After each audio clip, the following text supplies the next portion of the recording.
It's going to be a good day. It's going to be a great day. It's going to be the best day of the year, the best day of the season, one of the best we've ever seen. But Clash and I are here to bring you Major Number 1 for MCS Season 9. It's going to be a blast. Thank you, everybody, for joining us for this. I'm just excited, Clash, because it's a day of Rocket League that is going to be a long day, but one where we're going to send a lot of points to a really, really good team. Oh yeah, majors are so important. We're the first one right now, and yeah, like you said, lots of points up for grabs. Whoever gets first place, they got 21 points on the table. It's 4 games worth, 4 regular season games worth right there. So there could be huge swings in the standings just based on this major. So a lot riding on it. This first round. Very important as well. The average points that people are going to be getting is, doing some quick math, is 4.75. So if you can win this first one, you're going to get up to 5 points. So I don't know if you want to jump to those point distributions or not. I can. Yeah. First, we got our major schedule. You know, we got our schedule. We got we're taking on the Atlas and the Superiors on the first one, and then we'll move on to the quarterfinal round, then to the semifinal round. And then to that major final round where we're gonna crown the next team. But I'm excited to see what we get out of this week. But yeah, I'll throw up the points for you. That is the wrong screen. There's the right screen. 21 points for first place, 15 for second, 10 for third through fourth, 5 for fifth through eighth. So winning this first series gives you 5 points. Then getting to that final stack 9 through 16, if you do not make it out of the quarters, you get no points. Yeah, so yeah, only half the teams in this major are even going to get points. That's why I say this first match for all these teams is very important. Getting at least something out of this major is huge. There's only going to be one team that gets that first place, only one team that gets that second place. So getting at least that 5 points on the board, very huge for these teams. For this first match that we got, Atlas Superiors, both of these teams are looking to get that first win. I think both deserve it, but we can only have one. Atlas Superiors is coming up right now. Yeah, so they're gonna look at our bracket. Yeah, it's a lot of teams. There's a lot of mush there, Clash. But we're on that second quarterfinal. Atlas and Duluth, Knights and Senators going on as well. Bemidji and Brainerd Rangers, Rhythm, Des Moines and Chicago.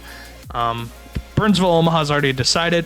Fargo, Bloomington, and Minneapolis and Flyers all the way on the bottom. That'll carry us into that quarters, and then into the semifinals, and then into that major final where you are going to crown a major champion. But yeah, you have got a tough road ahead of you. If you are both of these teams, they're the 8th and the 9th seed, so they're kind of in the middle of the pack, Clash, dead center of that pack, and they're ready to go. Everyone's in the lobby. Everyone's good to go. But this is the first round, number 1. So Clash, we got to make our predictions for this series. I'm going with the Duluth Superiors because I picked the Duluth Superiors in my major prediction bracket, and I can't go against them. And I remember it's a best of 7, so I'm saying in 5. I feel like they're gonna make quick work. Okay.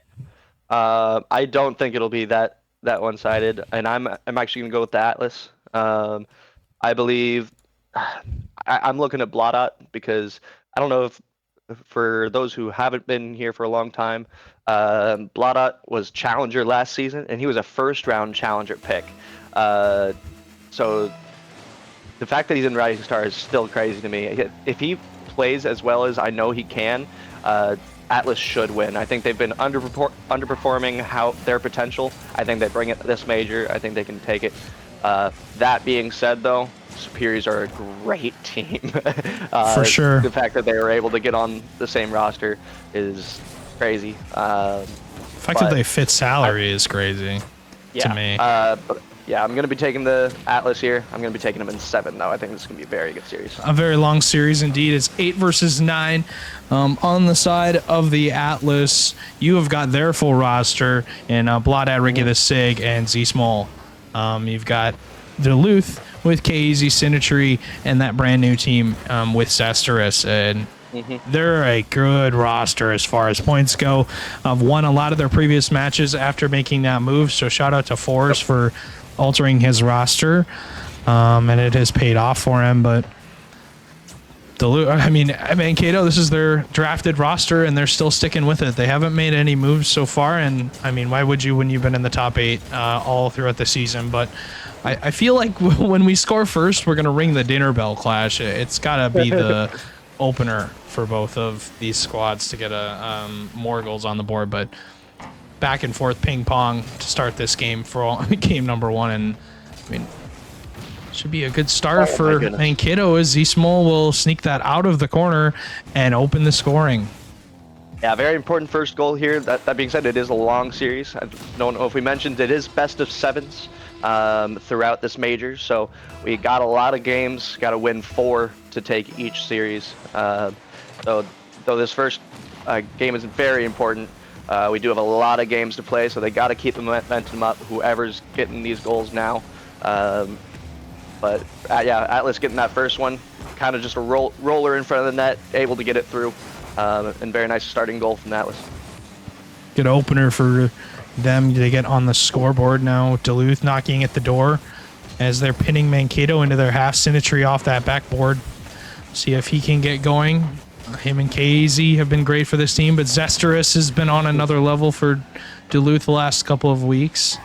Seeing them in week 4 right after that trade window, it looked like everything was clicking, kind of like a honeymoon period for them. But Zesterus and KZ going to combine on that sidewall and leave Symmetry back. Not a ton of boost, but KZ will cut it out for him. And this one's halfway done, and Mankato still leading the charge.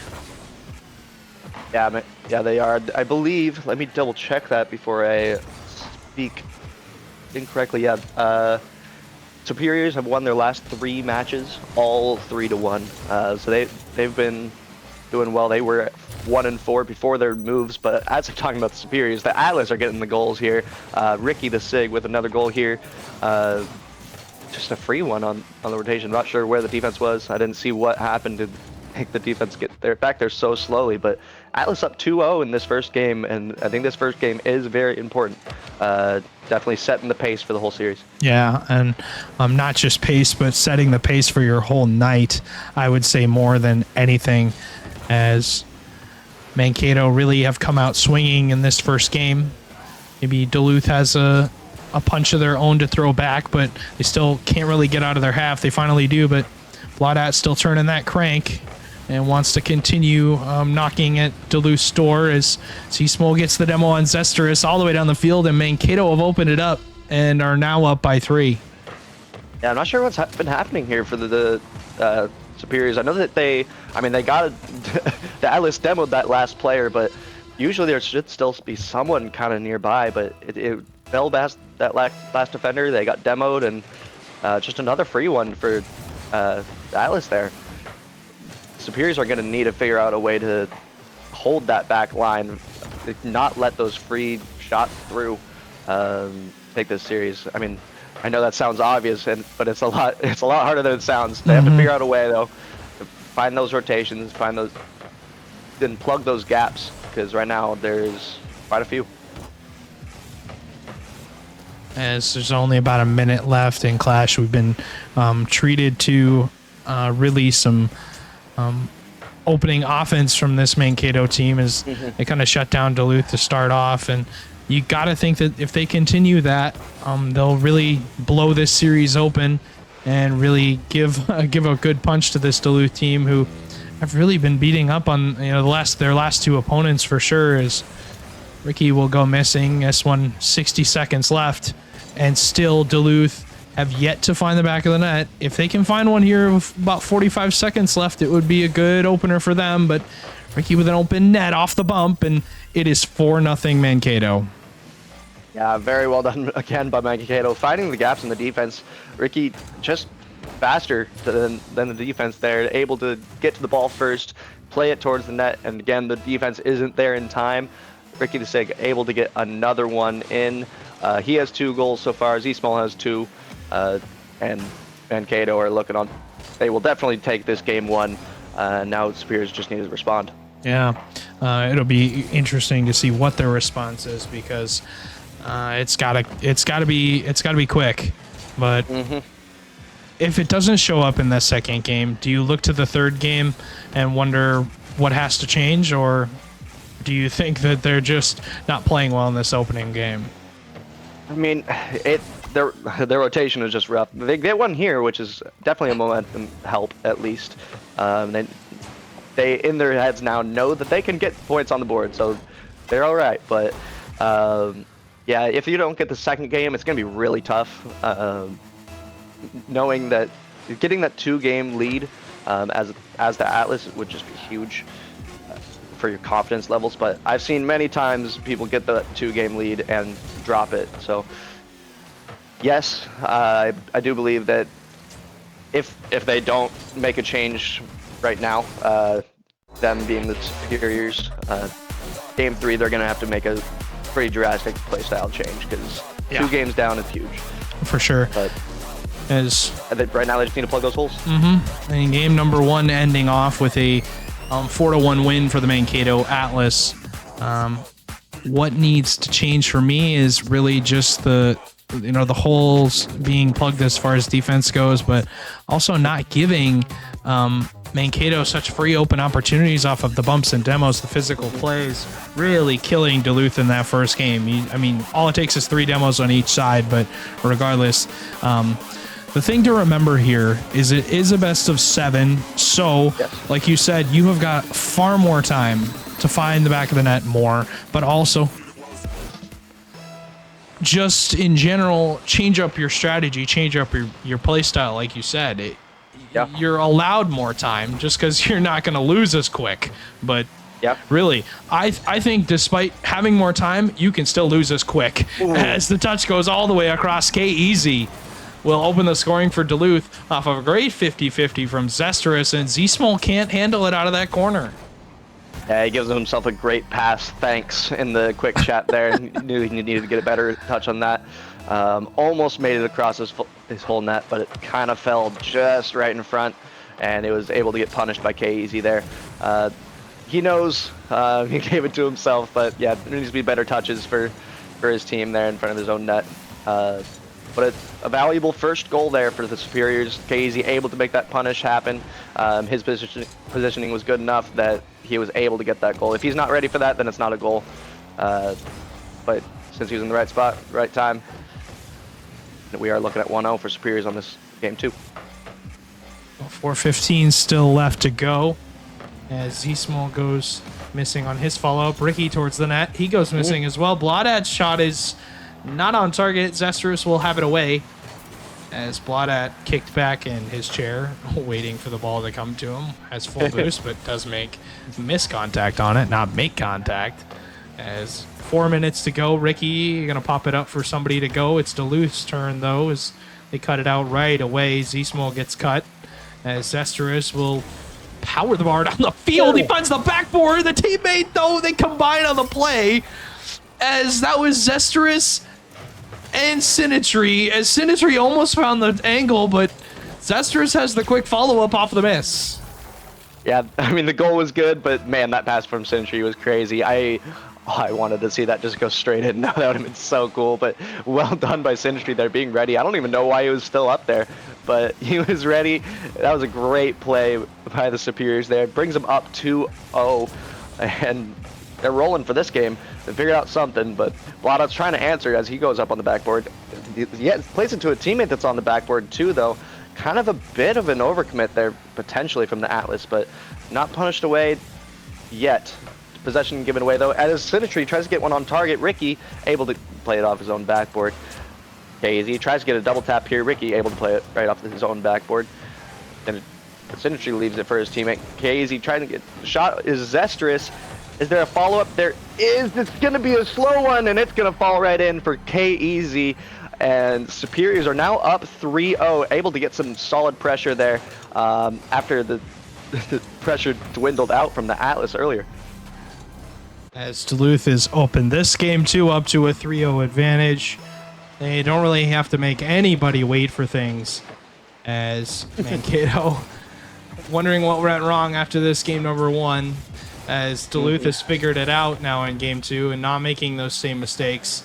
As really that double out of the corner from Blotout was on target, but it is saved by Sinitree. And a good denial on his goal line as Zestrous will get the beat in the midfield, put pressure on Z-Small as Z-Small can't make really a ton of contact on it. And Sinitree backflips as a result. Good tip touch for Blotout. And at the midfield line, this ball is going to bounce awkward. A touch be made. It is by Ricky the Sig as he cuts the lead down to 2 and is able to get 1 on the board for Mankato. Yeah, very important goal for their hopes in this game. If they needed to get 1 quick here, because, I mean, 3 goals is a tough ask, but 2, I mean, that's totally doable. So well done there by Ricky getting that goal, finding that gap, and here we go. The Atlas are trying to get back into this one, and only 2 goals separating them now. That goal is huge. 3 goal gap just feels like a lot in any Rocket League game, but yeah, 2, it's very doable. It's winnable, they're probably saying, but he's small, able to play it out of his own quarters. Goes right to Sinitree though. Is there going to be a double tap? There's not. Blotout plays it back into his own corner as well. Blotout back up again for it. 0 boost though. He's probably not going to be able to follow this. Zestrous able to beat into the ball. Zest leaves it for the other team.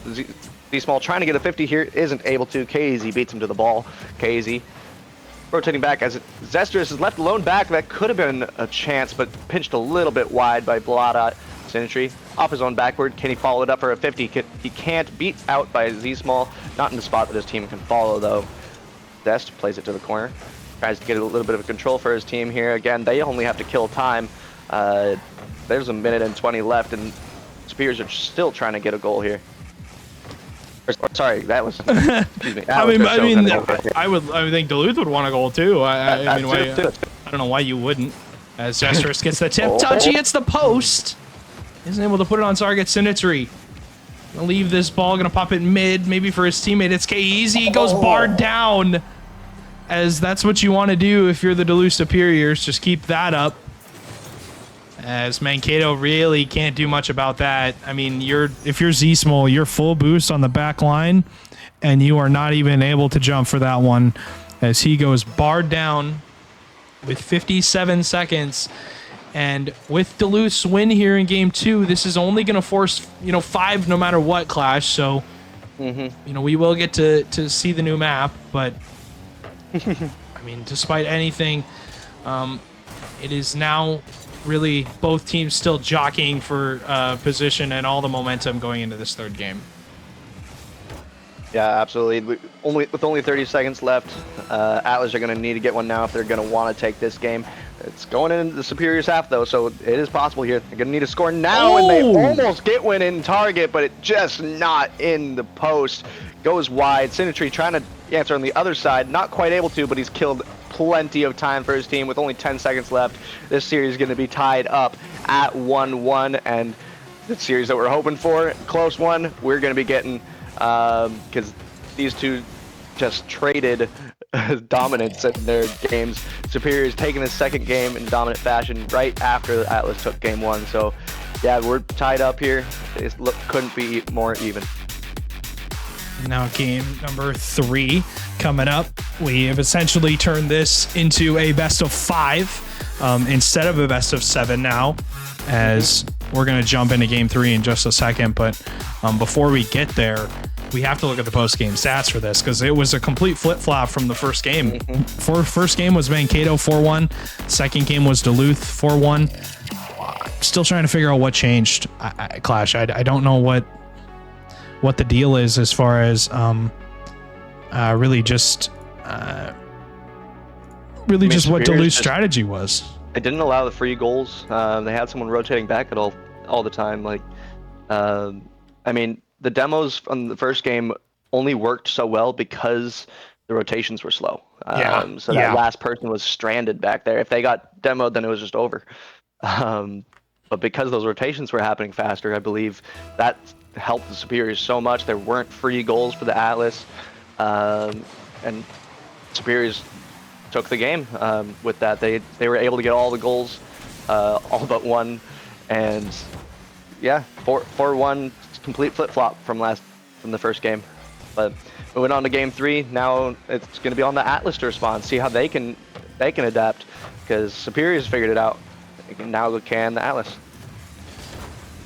Shot on target, Ricky. Shot. I think Ricky's figured it out, Clash. I think he's written down, the notes. I think he's taking notes from what you're saying, because you do not have a power shot like that without it finding the back of the net at a blistering pace, and it does. As over top of the defense, rifles it to the right side, and Atlas now up by 1. As Zestris has an answer, he hits the bar, and a follow-up from Symmetry, but he hit it right towards Ricky the Sig. And Ricky will make that save as Symmetry looks for another chance, blocked out by Bloodat. And close chances for the Duluth Superiors as they are really knocking at the door. Mankato, though, will get the clear, and now it's a counterattack as Ricky can't get the touch, and now it's a counterattack the other way as the demo came in on Bloodat. Zestris walks it home and ties the game within 5 seconds. Wow, yeah, just over-aggression all of a sudden on the Atlas. They're really wanting that counterattack to work. Committed 2 on the back on that first commit, but that left Bloodat so alone on the back line, and he gets demoed.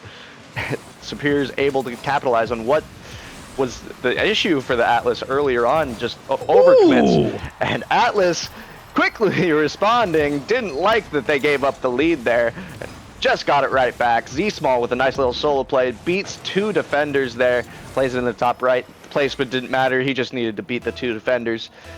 Atlas back up in this game, 2-1 now.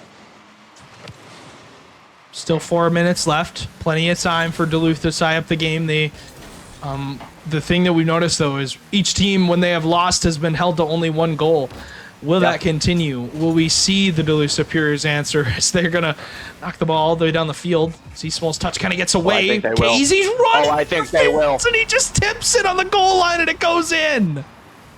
Oh my goodness, what a redirect on that goal line. Zestris, K-Easy, 0 boost on the goal line. What a redirect, that was crazy. I mean, the power shot to get it in the middle first was very good. Ooh, fake kickoff strat going here from the Superiors. It might backfire though, as it goes right back into their own net. Oh no, that just Symmetry not able to get the touch he wanted. Ricky able to get a nice little pinch off the ceiling, and that one just floats right in. No defender left. Atlas able to get the goal right back off of a failed kickoff strat by the Superiors. And my question has been answered. And we're in for a shootout in this third game. Oh yeah. As neither of these teams want to give an inch. Ricky towards the backboard, letting up a double. He can't get the follow-up, and his teammate's touch is not going to give his third man a real clean opportunity, and that's been a theme for me for both of these teams, is third man is there. He's in the right spot. The problem is the second man, a lot of the time, Clash, is either getting in the way of the ball and hitting it when he really doesn't need to, or the play is coming out clean. Is that infield pass from Duluth was clean. The save, though, from Mankato was just a bit better. This could be an opportunity for Mankato. Not quite able to beat the last defender in Zestris. Yeah, both teams trying to figure out the rotations. They've figured something out. They both got a game off each other, and that's going to be just a clean beat by K-Easy. K-Easy able to tie this one up. Yeah, both teams figuring out each other, figuring out the weaknesses, because they are both shooting so well. 3 goals apiece with less than half the game played. This game 3, that's just a pure shootout right now, and I'm looking to find any defense on the field, but neither team is finding it, as Zester's trying to get another one, not quite able to beat that last defender. Symmetry also not able to beat the defender, excuse me, but K-Easy plays it back into the Superiors, into the Atlas half. I'm always expecting the Superiors to be blue, excuse me. I'm just a little thrown off by that, it's on me. But Zestris trying to get this play back into the middle. He can low boost on Bloodat, but not quite able to beat Z-Small, who did have some boost. I'm not sure if Z-Small expected to be the one to have to go there, but he reacted in time. K-Easy able to get it back into the corner, playing it to himself. 50 back into the corner. On the opposite side, Zestris trying to play it forward. He can, and Great clear there. Relieves all the pressure that the Superiors were facing. KZ, a little bit of a fake, almost on target, bottom left corner, not quite on target. If he had that on, I think that would have been a goal, but getting that placement is very difficult. This one's going back towards the Atlas's goal here. Zestrus not quite able to get it middle, and Bladat. Oh, that's going to be a big mistake here. Zestrus, can he get it back in the middle? KZ trying to get a block. He can. Is there going to be a follow-up? There's not. Z-Small able to get a free clear there. That could have been punished if someone was there, but not quite able to, as this falls into the midfield. Not quite as dangerous as it could be, but as I'm saying that, Zestrus couldn't quite get that one on target. That would have been a very nice shot again. Bladat not able to get that out of his zone yet. So much pressure coming in from the Superiors right now. Another clear, doesn't go. Z-Small able to get a nice little touch to relieve some pressure, but Superiors still have the possession as they play it themselves. Big demo though might relieve some pressures. Symmetry not able to get that one on target. Z-Small trying to get this thing out as they are being hammered in their end. Zestrus trying to get another one middle, not able to. Z-Small, nope, Bladat takes it over. He's able to get it out, and this one finally is in a spot where Atlas can break the zone. And they've been pretty much locked in their half for the last minute and a half. Really, Duluth knocking at the door now. No time left. Zestrus knows it. 10 seconds as he slams that into the top right. And what a play from KZ and Zestrus. He gives Sinistry, an open opportunity. And it was Sinistry who was the clean third man on that play. And what do you know about the third man? Me talking about it. They make it happen. Finally, they get that clean opportunity, and they do not miss on it. As now 7 seconds left. A gut punch to the Mankato Atlas. Don't have a lot of time left here, as that one's going to hit the ground, and Duluth has back-to-back games in this best of 7, and they are 1 game away from knocking at the door and being on match point. I'm a little distracted from this game because I just got a message. Big upset alert. Maulers just 4-0'd Steelhawks. So let's go Maulers. That's my team right there, but we'll be seeing that on the stream next. But first I'm going to go back to this. Oh, poor Carl. Game, but oh, poor Carl. Poor Carl. But Superior is looking so dominant for the entire last 2 minutes. They were hammering at the Atlas's goal line. It was kind of brutal watching it. The Superior is just maintaining possession, getting a ton of shots, 12 shots to their name on that game, opposed to the Atlas's 7. For the first 2.5 minutes, both teams were getting shot after shot after shot, but then the entire second half of that game, Superiors were so dominant, but they weren't able to get a goal until the last 20 seconds or whatever it was. What a game there. What a game, yeah, indeed. As they came back in the second half of that game and just dominated. It really didn't feel close for the entire second half of that game. So if they can keep that up, Superiors should win this series, but maintaining that kind of pressure has got to be difficult. Zestrus Philly tries to get it into this zone, and KZ puts this one away. Superiors did not stop the pressure. 5 seconds in, they get the first goal. And honestly, it's such a good start for Duluth as they've come out swinging.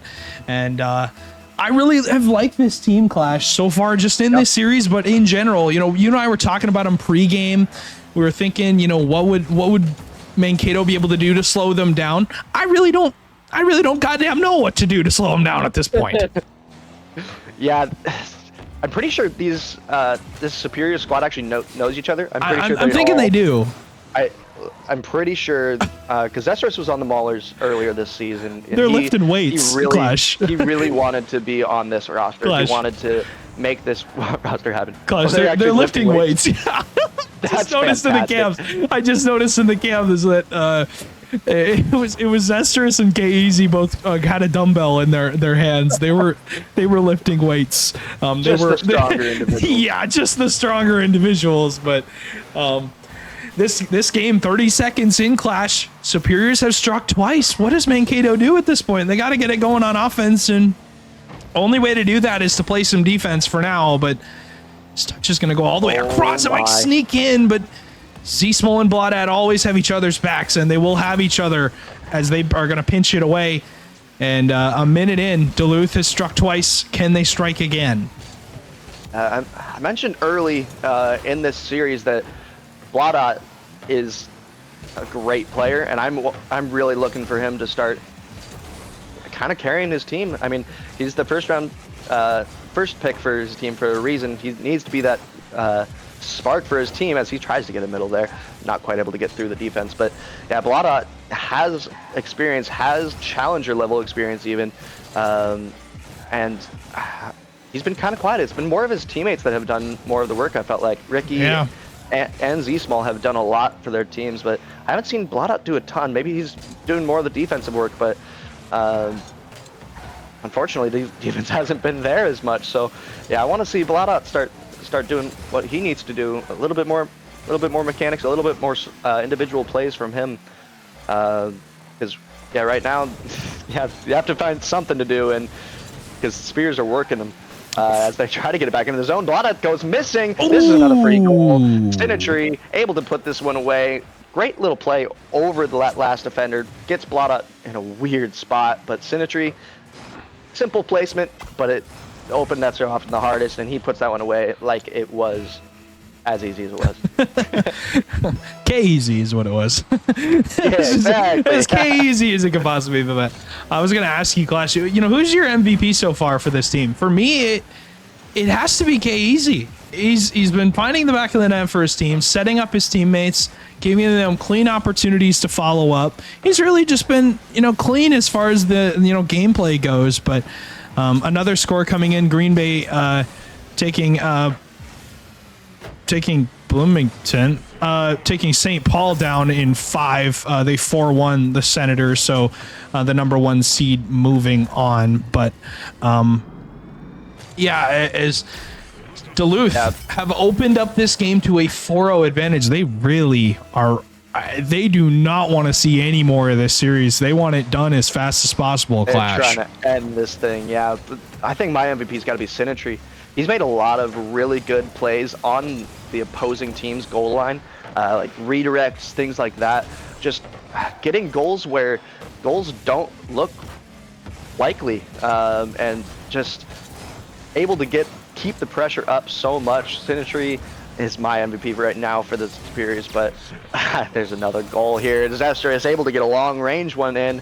5-0. Superiors showing why we're saying they're so dominant, because they're just not stopping. 5-0 in this game right now. Game 4. They are looking to go up 3-1 in this series right now. Again, best of 7. The Atlas still have life, but not they're pretty darn close, Clash. Not much. Yeah. As they try to get one here, thank you, K-easy, says the Atlas. As Atlas are able to get a goal here. Thank you for K-easy. As he gets a little own goal there. Felt bad, probably. Yeah, even he knows. He's like, I'm never doing that again. Even he knows that was not a play that he had planned by any means, as they're almost going to answer it right off the kickoff. As Zesterus gets the follow and a huge save from Ricky, as kind of shot it right at him, but Ricky had no boost, so it made it a little bit more hairy than it needed to be. But this one 5-1 in advantage for Superiors, as Z-Small lines up a double, shut down by K-easy, and continuing to have a stamp on this series is really all 3 of these Duluth players. I don't know if you can name an MVP at this point from these players, as they're all 3 playing well, contributing. As Sinatry has a flip, nearly found a follow from Zesterus there, but a minute 15, 70 seconds left, and so far it's been nothing but fun for the Superiors, as they're enjoying every minute of this series so far. As Bloodat will turn that one away. Been a little quiet this series for Mankato so far. Can he step up as we go down the stretch and his team has their backs against the wall? As big save from Z-Small, a miss from Bloodat. Zesterus finds the shot, but Bloodat has the turnaround save. And winner of this series gets Green Bay, the number 1 team in Rising Star. And I like Duluth's chances so far against them, but I like Duluth's chances so far against them, as they're going to open it up to 6-1. Yeah, I was kind of thinking before this series, both of these teams, I feel like they are better than their seed. I think Atlas and their season, though they didn't make a roster change, I think they were underperforming what their roster is capable of. But Superiors, since making the roster change, I believe are undefeated 3-0. So they definitely are better than their seed suggests. So though this is the 8-9, I really feel like this feels more like the 5-4 or the 3, yeah, something like that. 3-6 or something like that. Yeah, I agree. I think this is a very good stream, good picking of it was your choice on which match we're watching. But yeah, this is such a great two teams, but Superior's looking like, pun intended, the superior team right now. Just so dominant, 6-1 in that game, and really they had all 7 goals. So just playing so well right now. So much pressure, not matched at all by the Atlas. 15 shots coming in from the Superiors, as Atlas only have 4. So yeah, the game is pure dominance from the Superiors. Atlas stuck on their half the entire time, and Atlas need to figure out a way to break the zone, keep the possession, because Superiors are walking all over them right now. Yeah, and we're going to go to game 5. Should be a good one, as we're going to go to Aquadome, but the other version of Aquadome for 5. But I'm excited because, other scores coming in. Bemidji has 4-0'd their series against the Victory. Other than that, it's been the ones that we've reported previously as, a lot of sweeps to start off. Actually, as I say that, Des Moines beating Chicago in 5, so not a sweep there, but things still staying pretty darn close in this series. Hopefully we don't end it in 5, but I got a feeling we might. Yeah, if the Superiors keep playing the way they do, I don't know if Atlas have an answer right now. They've tried some things, but it's clearly not worked, because the Superiors just all over the pitch right now, just dominating. And Blodot's trying to get a little bit of possession for his team, is able to, but as he does that, he's completely out of boost, and there's no follow-up from his team. Z-Small and Sinitree go missing. Bit of a whifty there. KZ trying to get another one on target. Blodot able to get a nice little clear for his team. Not able to get a follow-up clear, though. KZ trying to get it back to middle. Sinitree not able to follow it. That's just going to take a little bit of possession here. Plays it middle for his teammates. KZ is there. No one in the middle, though, to follow up.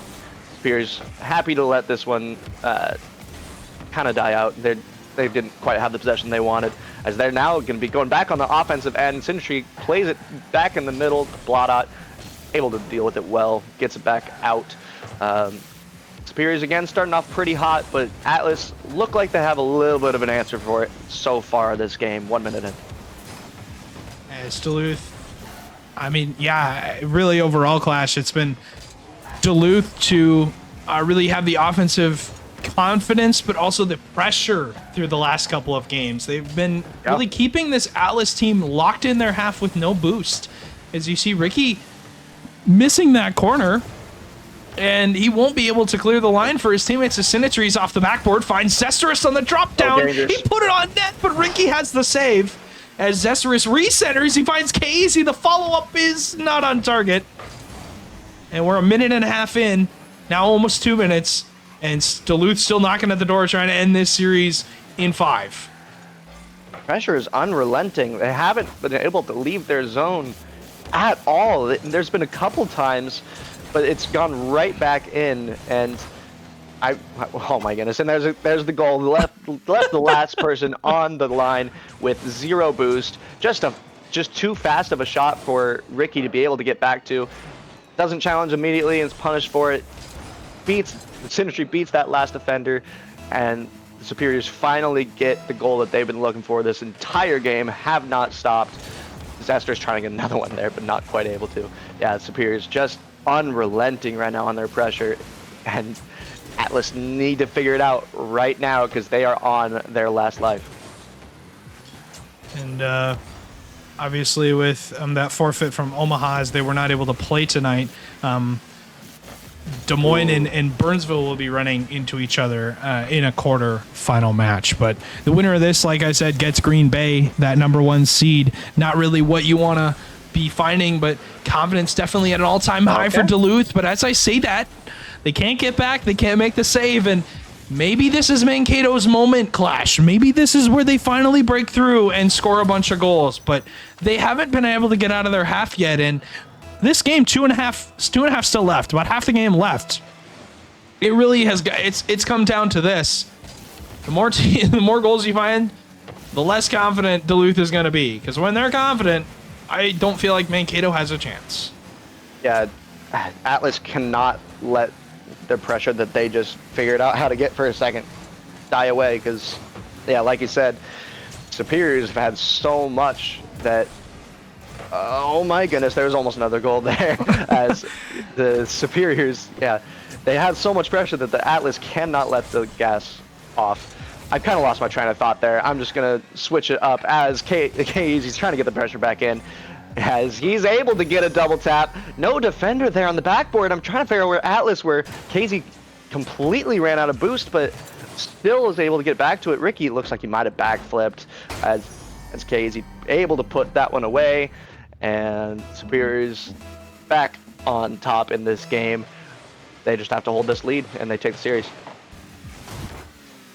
Minute 40 still left. Yeah, I mean, they could hold the lead, or they could just pile on a bunch more goals like they did in the last game, as they're looking to do that.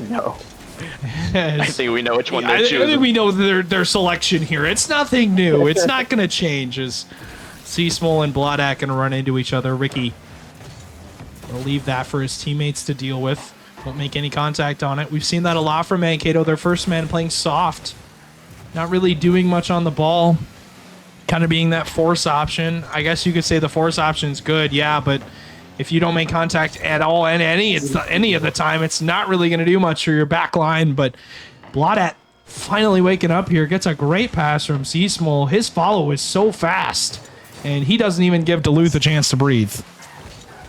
Yeah, Seasmole able to find the gap in the defense there on the backboard, and Blodat recognizes that gap and punishes it so quickly. Able to get a powerful shot on target, able to tie this one up, giving this team life, because this series so far has not looked like Atlas has had much life, other than in the early games.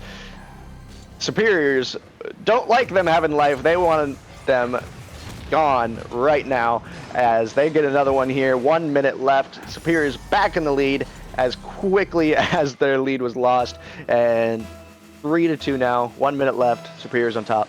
And I wanted to take a look, Clash, at that transaction that was made to bring in this roster. They signed Zestrous on April 24th.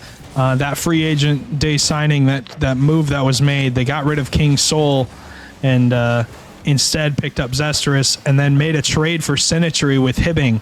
So, yep. I mean, to put this roster together really has paid off for them. And it's the reason why they're leading this series in this game, and they're about to close out the Mankato Atlas and send them packing. As 28 seconds left, Blodat and his team got to find something here. And a little bit of Mankato magic has got to show up here in the next 20 seconds. Otherwise, they're going to go out with a 5th through 8, or 9th through 16th placement, which is not what you need for your points, as Blodat will go off the backboard 10 seconds. Duluth really just hanging on at this point as they're trying to stay with it, but it's going to go all the way down, and Zestrous will all but confirm it. A 4-2 lead now with 3 seconds left. They're lifting the dumbbells. The heavy lifting is done for both of these teams, and so far it's Duluth to outweigh the Mankato Atlas. I love that pass. I believe that was KZ getting the pass out. They all went AFK just for the BM. That's crazy. But Superiors able to take that one. So dominant, so superior is what some might say. Is what I might say, because I like puns. But your prediction was right. Superiors in 5. I guess you're a pretty smart guy, Stewie. But just guessed. Just guessed at that point, but no, I'll take it. Just looking so good. Other than the first 2 games, the first 2 games felt really even, but after that, and halfway through the third game was really when the Superiors figured something out. I don't know what it was, but they just never let off the gas. Superiors took it to the Atlas here, able to get this one done in 5. Well done, Superiors. Yeah, looking forward to seeing them in the rest of this tournament because I don't think they're going anywhere. Yeah, and a 4-1 win for them is massive for them. But it's interesting because, you know, this Duluth team really came into this with, I mean, I was questioning Clash whether they would be confident or whether they would be, you know, just not in a good mental state, or if Mankato would come out swinging. Mankato didn't really come out swinging at all. I think really just this Duluth team had the utmost confidence in themselves to find the back of the net and really just to confirm the series. And that's exactly what they did.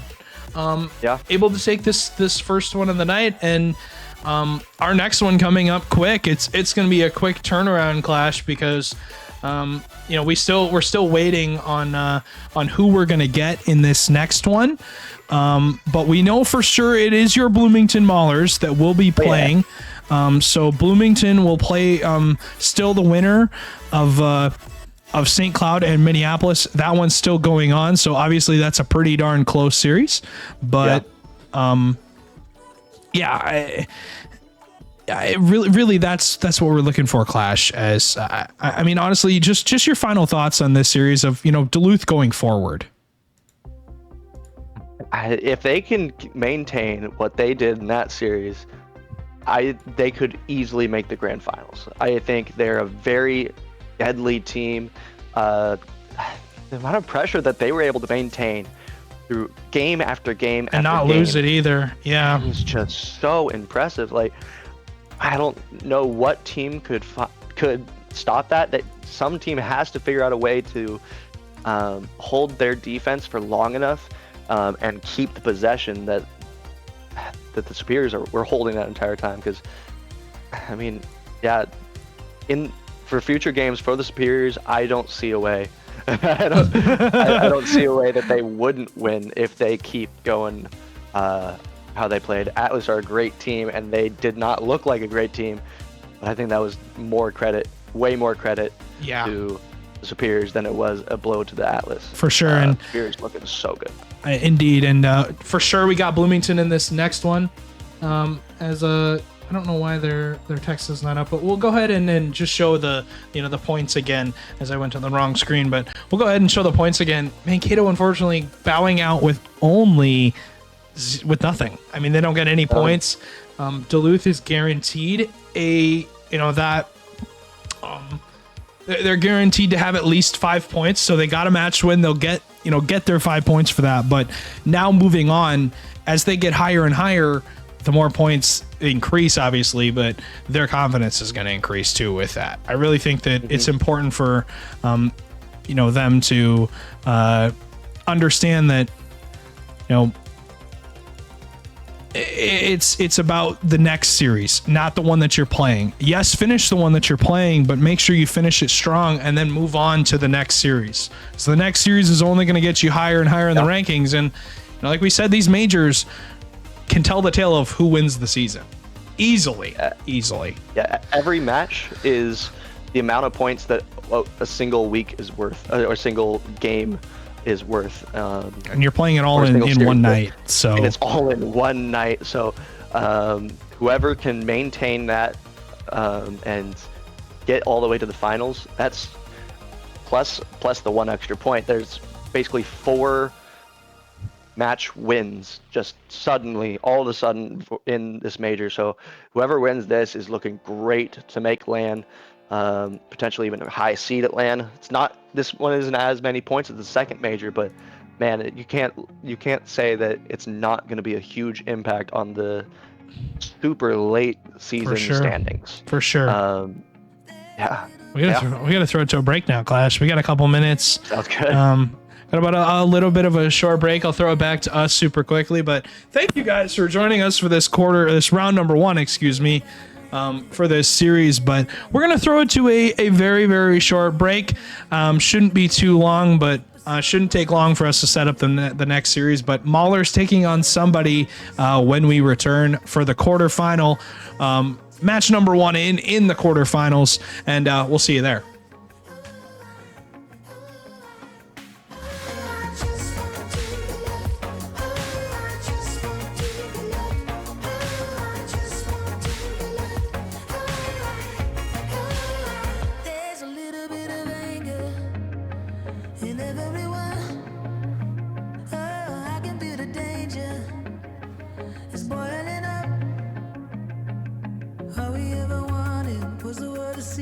Looking for a way to get our face on the screen. We keep marching along and wait for someone to notice us.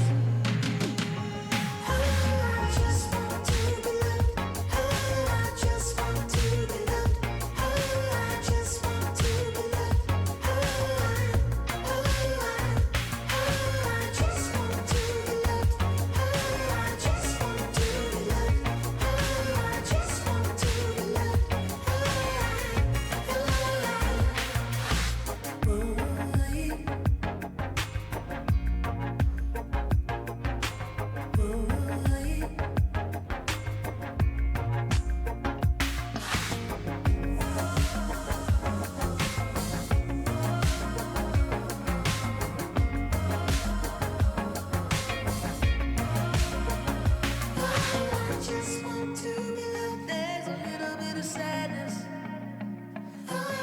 Just want to be loved. There's a little more madness. I just want to be loved. There's a little bit of sadness. I just want to be loved. There's a little more madness. I just want to be loved. I just want to be loved. I just want to be loved.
Time runs me over, and I've grown some thicker skin.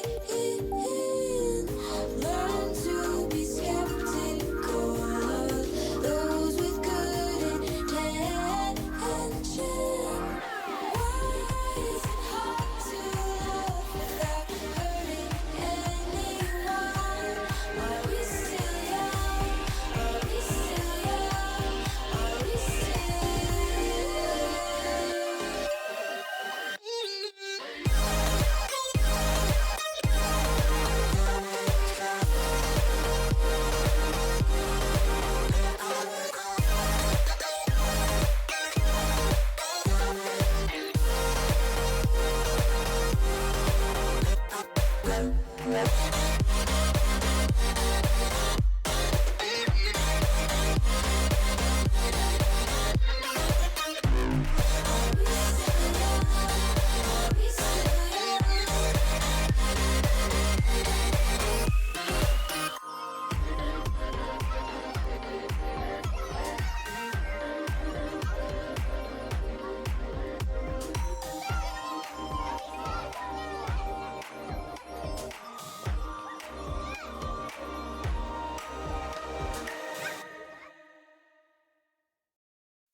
Dad, hit the road, Jack, and don't you come back no more, no more, no more, no more. Hit the road, Jack, don't you come back no more. What you say? Hit the road, Jack, don't you come back no more, no more, no more, no more. Hit the road, Jack, don't you come back no more. Hit the road, Jack, and don't you come back no more, no more, no more, no more. Hit the road, Jack, don't you come back no more. What you say? Hit the road, Jack, don't you come back no more, no more, no more, no more. Hit the road, Jack, don't you come back no more. No more, no more, no more, no more. No more, no more, no more, no more. No more, no more, no more, no more. Hit the road, Jack, don't you come back no more, no more, no more. Go!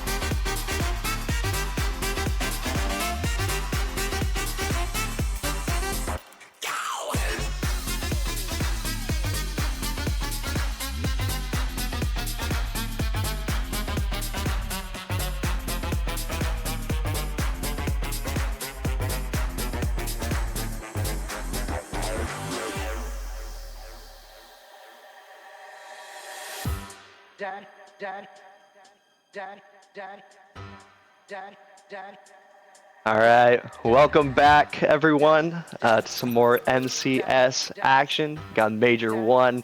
And this matchup we got coming up here is going to be the Maulers versus the Miracles. 2 upsets coming into this one. But first, before we get into that one, I want to talk about the last series just a little bit. I'm joined by Wolf. Let's talk about that one. Superiors taking down the Atlas 4-1. I mean, the Superiors really ran away with that series towards the later half of that series, and I mean, it was the team chemistry that I saw with the passing plays. Zesterous looked like a real threat in this tournament. And looking forward, I mean, they look good. And they're going to be in that semifinal against the Green Bay Knights, the #1 seed. Quarterfinal, but yes, yeah. Not the best matchup in that semifinal. But in this match, we've got, of course, like you said, the Maulers and the Superiors. We're gonna send these guys right underway. Blazing Ninja shuffled around to his new home in. I don't even. He's not a Mauler, so he's a. Wait, do we have the teams wrong? Wait, no, it's Mauler's Miracles. Mauler's Miracles. Mauler's Miracles. I was like, didn't this just happen? But I mean, I'm looking at Brian on the side of the Miracles to really put in some damage. It's all going down in the back end with Stewie. But do you have the Gen G Fennec decal, but the blue one? Nobody uses the blue one. I think his decal looks great, but yeah, this last series for both these teams, big upsets. Maulers, the 14 seed, taking on the 3rd seed in the Steelhawks, and Miracles, the 11th seed, taking down the 6th seed in the Flyers. Maulers able to sweep the Steelhawks, which is shocking, but Miracles able to take down the Flyers in 6th. Both of these teams coming in hot to this one. Obviously, at this point, every team, their most recent matches were wins, so lots of red-hot teams here. Divine OG, Kirby, Brian, my Maulers, gotta love them. Coming into this one, just swept. So, for predictions, I'm gonna go in for put my prediction out there because I gotta be a little bit biased on it. I'm going with Maulers. I'm gonna go 7 though. I have a lot of respect for Miracles. I think they're a very good team. I watched them on stream. Can't remember if it was last week or the week before, but I think they have a lot of talent on that roster. But I am going to be taking Maulers here. I think coming in red hot. Didn't lose a game last series. 4-0 that series. I'm taking them in 7. And not only that, they took it over the 3rd seeded Fargo Steelhawks. And I mean, Miracles, I mean, they're coming off of a win. We kind of have a different roster in AK Blazing Ninja and Kirby, and so, excuse me, not Kirby, Why Busy, after that trade window, and so I think it goes 6 or 7 here, but I think Divine's really the difference here for me. Yeah. Of course, he's got a lot of foundation to play around, but from what I saw him in combines, when I had him in my own tryout, he dropped like 1,500 points in a game, and I was like, how is this guy not challenger? And so he's here in Rising Star, one of the first picks, and it's working out somewhat well, especially if they win this game as Brian, a later pick in the draft that I think really was a steal. He's very quick to the ball and very flashy mechanically and can open up some space and can really put a threat on this Miracles end. But right now, the Miracles on offense, AK to the backboard. Of course, the reigning champion of Rising Star alongside CTN and T-Jack as Blazing Ninja tried to get back up to that one as Divine and Brian both collide. It's a backboard 50. Ooh. AK over the left side. Can't get the shot on target. And a minute gone, and we stay 0-0. Yeah, Maulers are trapped on their own half right now, but they are able to get it out here. Not able to maintain the possession, though, as Miracles are coming right back at him. AK trying to get it middle, no one there to receive the pass, though. Kirby able to deal with it well. But yeah, I could speak on the Maulers roster quite a bit. Obviously, I've been dealing with that one a lot. We picked up Kirby in the trade window. He's a free agent, so we picked him up. Unfortunately, since picking him up, the Maulers are actually 0-3. That it's not as bad as it sounds though. A couple of those were actually forfeits. Couldn't field the full roster. One of those was a really unfortunate situation. I think someone slept through the alarm, something like that. Right, So really, it was only of the games that they played since making the roster move. There was only one loss. So it's not obviously not an ideal situation, but it's not a terrible situation as Kirby, the pickup, is able to get the first goal here for the Maulers. Maulers starting things off up 1-0. I mean, we finally break the ice, and it's Kirby with a 50. Initial shot was threatening enough to force the save, and then, you know, the save went right back into him, and 2 minutes gone. Bloomington with the lead, and I mean, I've still got my eyes on this Bloomington team. I think Kirby's a huge free agency pickup. I mean, you already had a lot of foundation here in Bloomington, and with the pickup in Kirby, even though they're, you know, they couldn't field their roster. I mean, just looking at the players on this team, to have these three on a rising star team together, it surprises me. And they could be easily front runners, especially could be on their way to go all the way to the final if they win this one, as it's that quick. All quarterfinal matches have been played. We've got this semifinal, and then No, this is a quarter. This is a quarter. wait.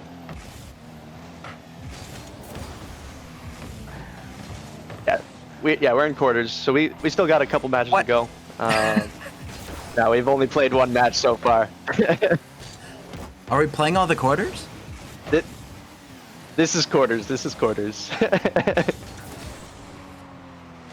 Oh yeah, because it's into top 8. I am silly. Ooh. Okay. Yes, we do have all those matches done. The first round matches done. So we now do know all of the matches. Quickly, while this one's going on, I'm going to go through the matches. Knights are playing Superiors. Superiors is the one that we just watched in the last one. Lumberjacks playing the Rangers. Rangers able to take down the Rhythm in the 7th. Derecho playing Inferno. Inferno was able to get through with a forfeit win. Unfortunately, Omaha not able to field their full roster, but I still think they're a good team. I think that'll be a good match. And then we have this one. Maulers up with 1 minute left in game 1, trying to put on the pressure again as Divine tries to get one down to his teammates. Not able to. Why? Because he's trying to control it in the corner. No boost though. Good 50 out to Brian. Is he able to get the double tap? He is, but blocked away by AK. Huge save by AK, keeping his team alive there. Divine not able to continue the pressure here. AK with a big 50 plays it out to his teammate. Why busy? Good 50 out to Blazing Ninja. Blazing Ninja not able to do much with it though, as Maulers should take possession here. Bit of a miss from Brian. Divine able to get control though, despite that miss, and putting on the pressure again as Kirby might be able to turn on this. Can he beat the last defenders? He can. Divine up for this. Can he put this one away? He almost off the post. Brian trying to get the pressure going again, but he can't. Blazing Ninja takes it the other way as 10 seconds left on the clock. Miracles have to get one for them to get this game going, but Maulers want nothing to do with that as they clear all to the other side, but Miracles trying to get the pressure on again, and they are not able to. Maulers taking game 1. 1 goal being the difference in this one. Kirby getting that 1 goal, and Maulers just held on to that lead for the whole game. Yeah, relatively low shots coming out of both teams. The Miracles only to tally 2, and I mean, AK had a really good block there at the end that kept them in the game, but wasn't enough to put a goal on themselves. And I mean, it was that Kirby 50 goal at the beginning of the game. The rest of the game was stale. I still do think the Maulers look more threatening. Brian only had 142 points, but his quickness to the ball, and I mean, he had that look at the double. If AK doesn't save that or be in the right spot at the right time, floating midair, he scores that. And that was nasty. And the Maul, I mean, just to have that threat on the side of the Maulers is just so beneficial. And I feel like as the series warms up, I really think the Maulers are gonna show the difference here on offense. I really think AK can take some really good 50s and play really good defense. But right now, it doesn't matter how well your defense plays. You gotta be able to put some offensive pressure on. And I felt like that game one was controlled by Bloomington for the most part. Yeah. Again, not much separating the two teams and not a ton of offense coming out. The Maulers, though, I mean, you can get that one goal and keep the lead. That's all that you need. I mean, obviously, you're looking for victories, not necessarily looking for goals, but getting your goals is important for those victories. As long as you get one, though, that's all you need. Brian able to get the first one right here, getting a nice little quick double tap off his close post. That's a crazy angle. Yeah, you mentioned Brian's attempt in the last game that AK saved away. If he hit that, oh man, Brian would have been unlocked, but he got that one there and able to put it away as Maulers take the lead very quickly in this game too. Yep, and that's exactly what they would have wanted.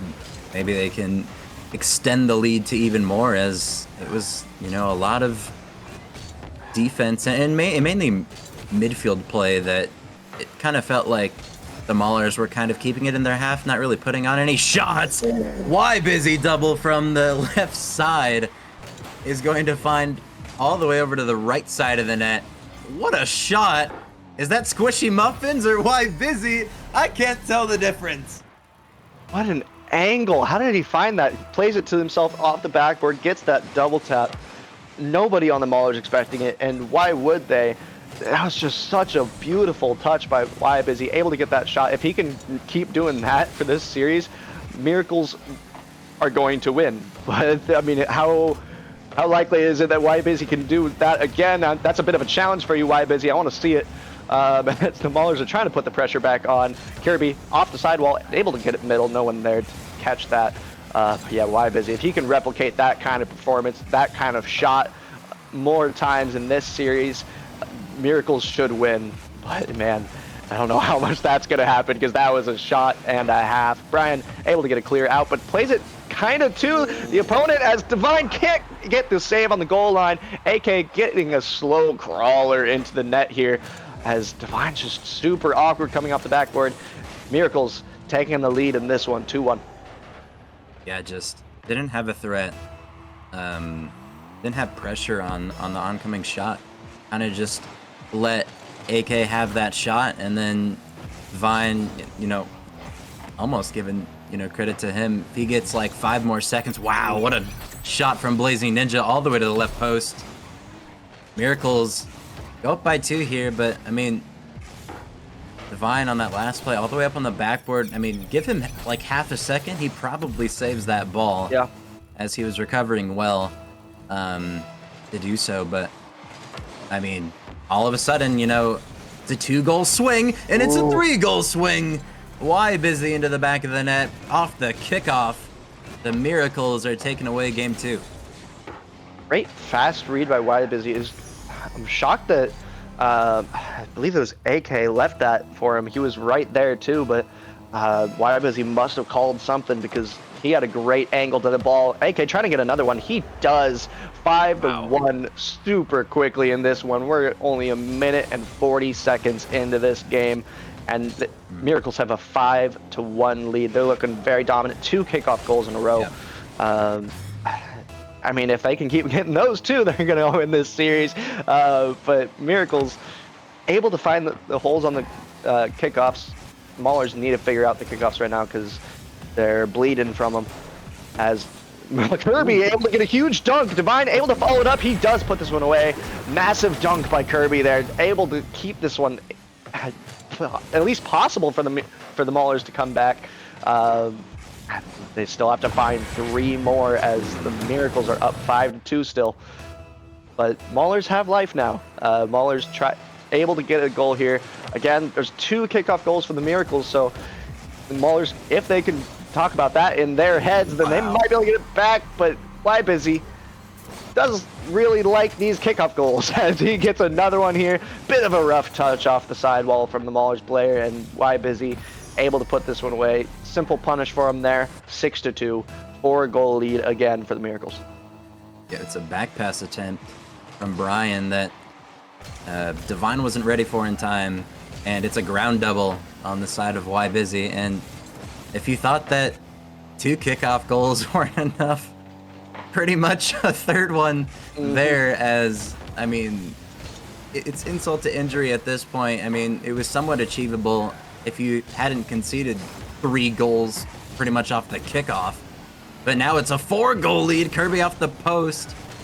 This one going to be sent back. Divine can't make contact, nor can AK. Kirby now to the corner.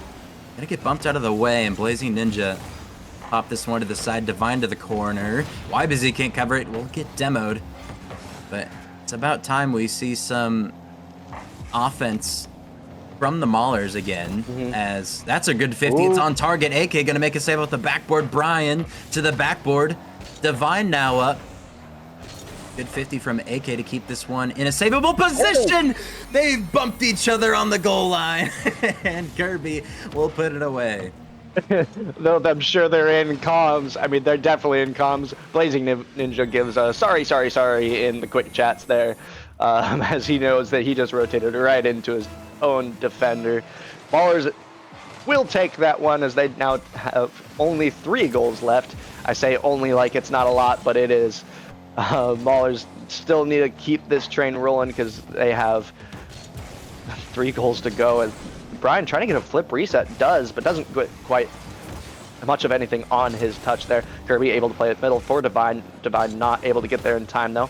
Brian plays it to the sidewall, tries to get it to himself, but it gets demoed for his efforts. Brian trying to get it back out, kept in by AK instead. AK trying to get a pass middle, not quite connecting for Wybusy. That's going to be a miss on the back line there for the Miracles. Kirby tries to get a middle, is able to. Can Brian get this one low enough? Doesn't have the boost to get above the ball there. That was a huge opportunity if he had boost, but he didn't. Kirby maybe has an open net here. Blazing Ninja just back in time as the Miracles hold on to that 3-goal lead as Maulers are trying to press. I mean, they had a moment where Miracles were pre-jumping each other. 2 full players committed on their backboard, and they couldn't capitalize off of it. Brian, though, with around a minute left, they had a chance to score. They don't get it. And now 9 seconds later, Brian able to put it away. Big, well, big sacrifice, if you will, for the Maulers to get this within 2. And there's 50 seconds left to play. And you have to think this game should be done and dusted for the Miracles. It's a backflip, though, on the 3rd man. Brian outbeats the defender, and 38 seconds left. The Maulers strike within 1. Somehow the Maulers are still in this one after being down 4 at 2 different times in this game. They only have 1 goal left separating them. 5-6 game. Those kickoff goals were just hurting them so much, but I found some pressure here as the Maulers trying to press. AK able to meet Kirby on that backboard. Back sidewall, excuse me. Kirby trying to get one on target. AK able to clear that one away. Not too difficult to save, but there was a lot of traffic in front of net. Good comms, kept that clean. Kirby trying to get it forward here, but he has no boost. Can he pretend that he does? Not well enough. Divine left alone back. He's low boost here. He's not going to be able to keep this pressure on as Blazing Ninja able to keep it in the Mauler zone here. Kirby, big pinch onto the corner here as Wybusy trying to keep it out. There's a bump. As Kirby tries to get it back middle, Divine instead. This is going to fall to the floor. Maulers putting in the effort up there at the end, not paying off. Miracles able to get this win. The kickoff goals were too much for the Maulers here, and that Wybusy shot again. I want to go back to that real quick. That Wybusy double tap off the backboard was just too good. I mean, you guys can't see it in the replay, but just watching it on the scoreboard, and God, it was such a tight angle, and 1 goal difference. That goal made the difference in this game, and Miracles able to respond 1-1 in the series now. You have to worry if you're the Miracles. You take this game, right? You get the result that you want, but on top of all of the kickoff goals that you had for free, 3 total pretty much? Yeah. This should have been a blowout game for them. It should have been a confident win. but they allow it to get within one with 38 seconds left. Like they pretty much allowed the Maulers to get back into a winnable game when really, you know, you've got to be taking that by a large margin. At that point, you had a 4-goal lead multiple times during the game. You know, 3 or 2. It was 1. The difference was 1. And now we'll head into game number 3. That's a huge pinch. What a shot. Off of the ground from Divine. Gonna work his way in the corner, 50 it out. Blazing Ninja over to the left side as Brian now looks to control it for that midfield pass. Did not get it past Y Busy. Divine, though, trying to work his way towards Kirby, and unfortunately runs into his own teammate. The ball off the wall, gonna end up hitting his own teammate, and now Y Busy forcing his way out of the corner. A lot of back and forth play. AK, though, 0 boost. Blazing Ninja still up for it, though. And this is going to be some interesting midfield play. Both teams very low, but Brian shot towards the right side. AK, he's always been there for the save and gets it done once again. Yeah, AK being the defensive wall for the Miracles here. Able to keep this thing out as AK now is also the scorer for the Miracles. Great centering pass here by Blazing Ninja, but AK coming in for the finish so fast right as it comes in front of the net. AK there to finish it off. Maulers had most of the pressure there for a while, but one big counterattack from the Miracles is all they needed.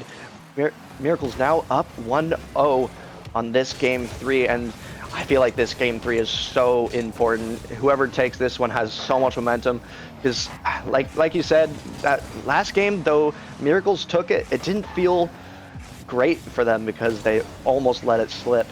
But if they can get this one, they're gonna be feeling pretty good. I feel like that confidence is gonna be back. Even if it's a tight one, they should be pretty confident going into the rest of the series. But Maulers also know that last one was close and they almost had it. If they can get this game, they're taking the lead, and it's gonna feel so good for them. And they tie this one up. I thought there was gonna be a tragedy as Kirby, I believe. Yeah, Kirby tried to get it back middle, tries to back pass, but instead just leaves it for Brian. Worked as a fake instead, and Brian finds that bottom left corner. This one's tied up 1-1. Yep, 1 apiece. 2 minutes gone. And AK now gonna leave that one for Blazing Ninja. Gets a touch towards the backboard. Kirby goes missing as it goes straight down. Divine gonna go missing as well. Blazing Ninja in there in the mixture as well. Absolute scuffle in the corner here. No one's touching the ball. And now this one's gonna go to the backboard. This could be bad. AK up for it quick. And into the back of the net. He's been crashing the net every time. That'll be his second of the game. And that 50 from Blazing Ninja. Another sacrificial goal. Blazing Ninja gonna be taken out, but gets credited with that great pass off the backboard, just outpacing the challenger there, and set up AK for a shot.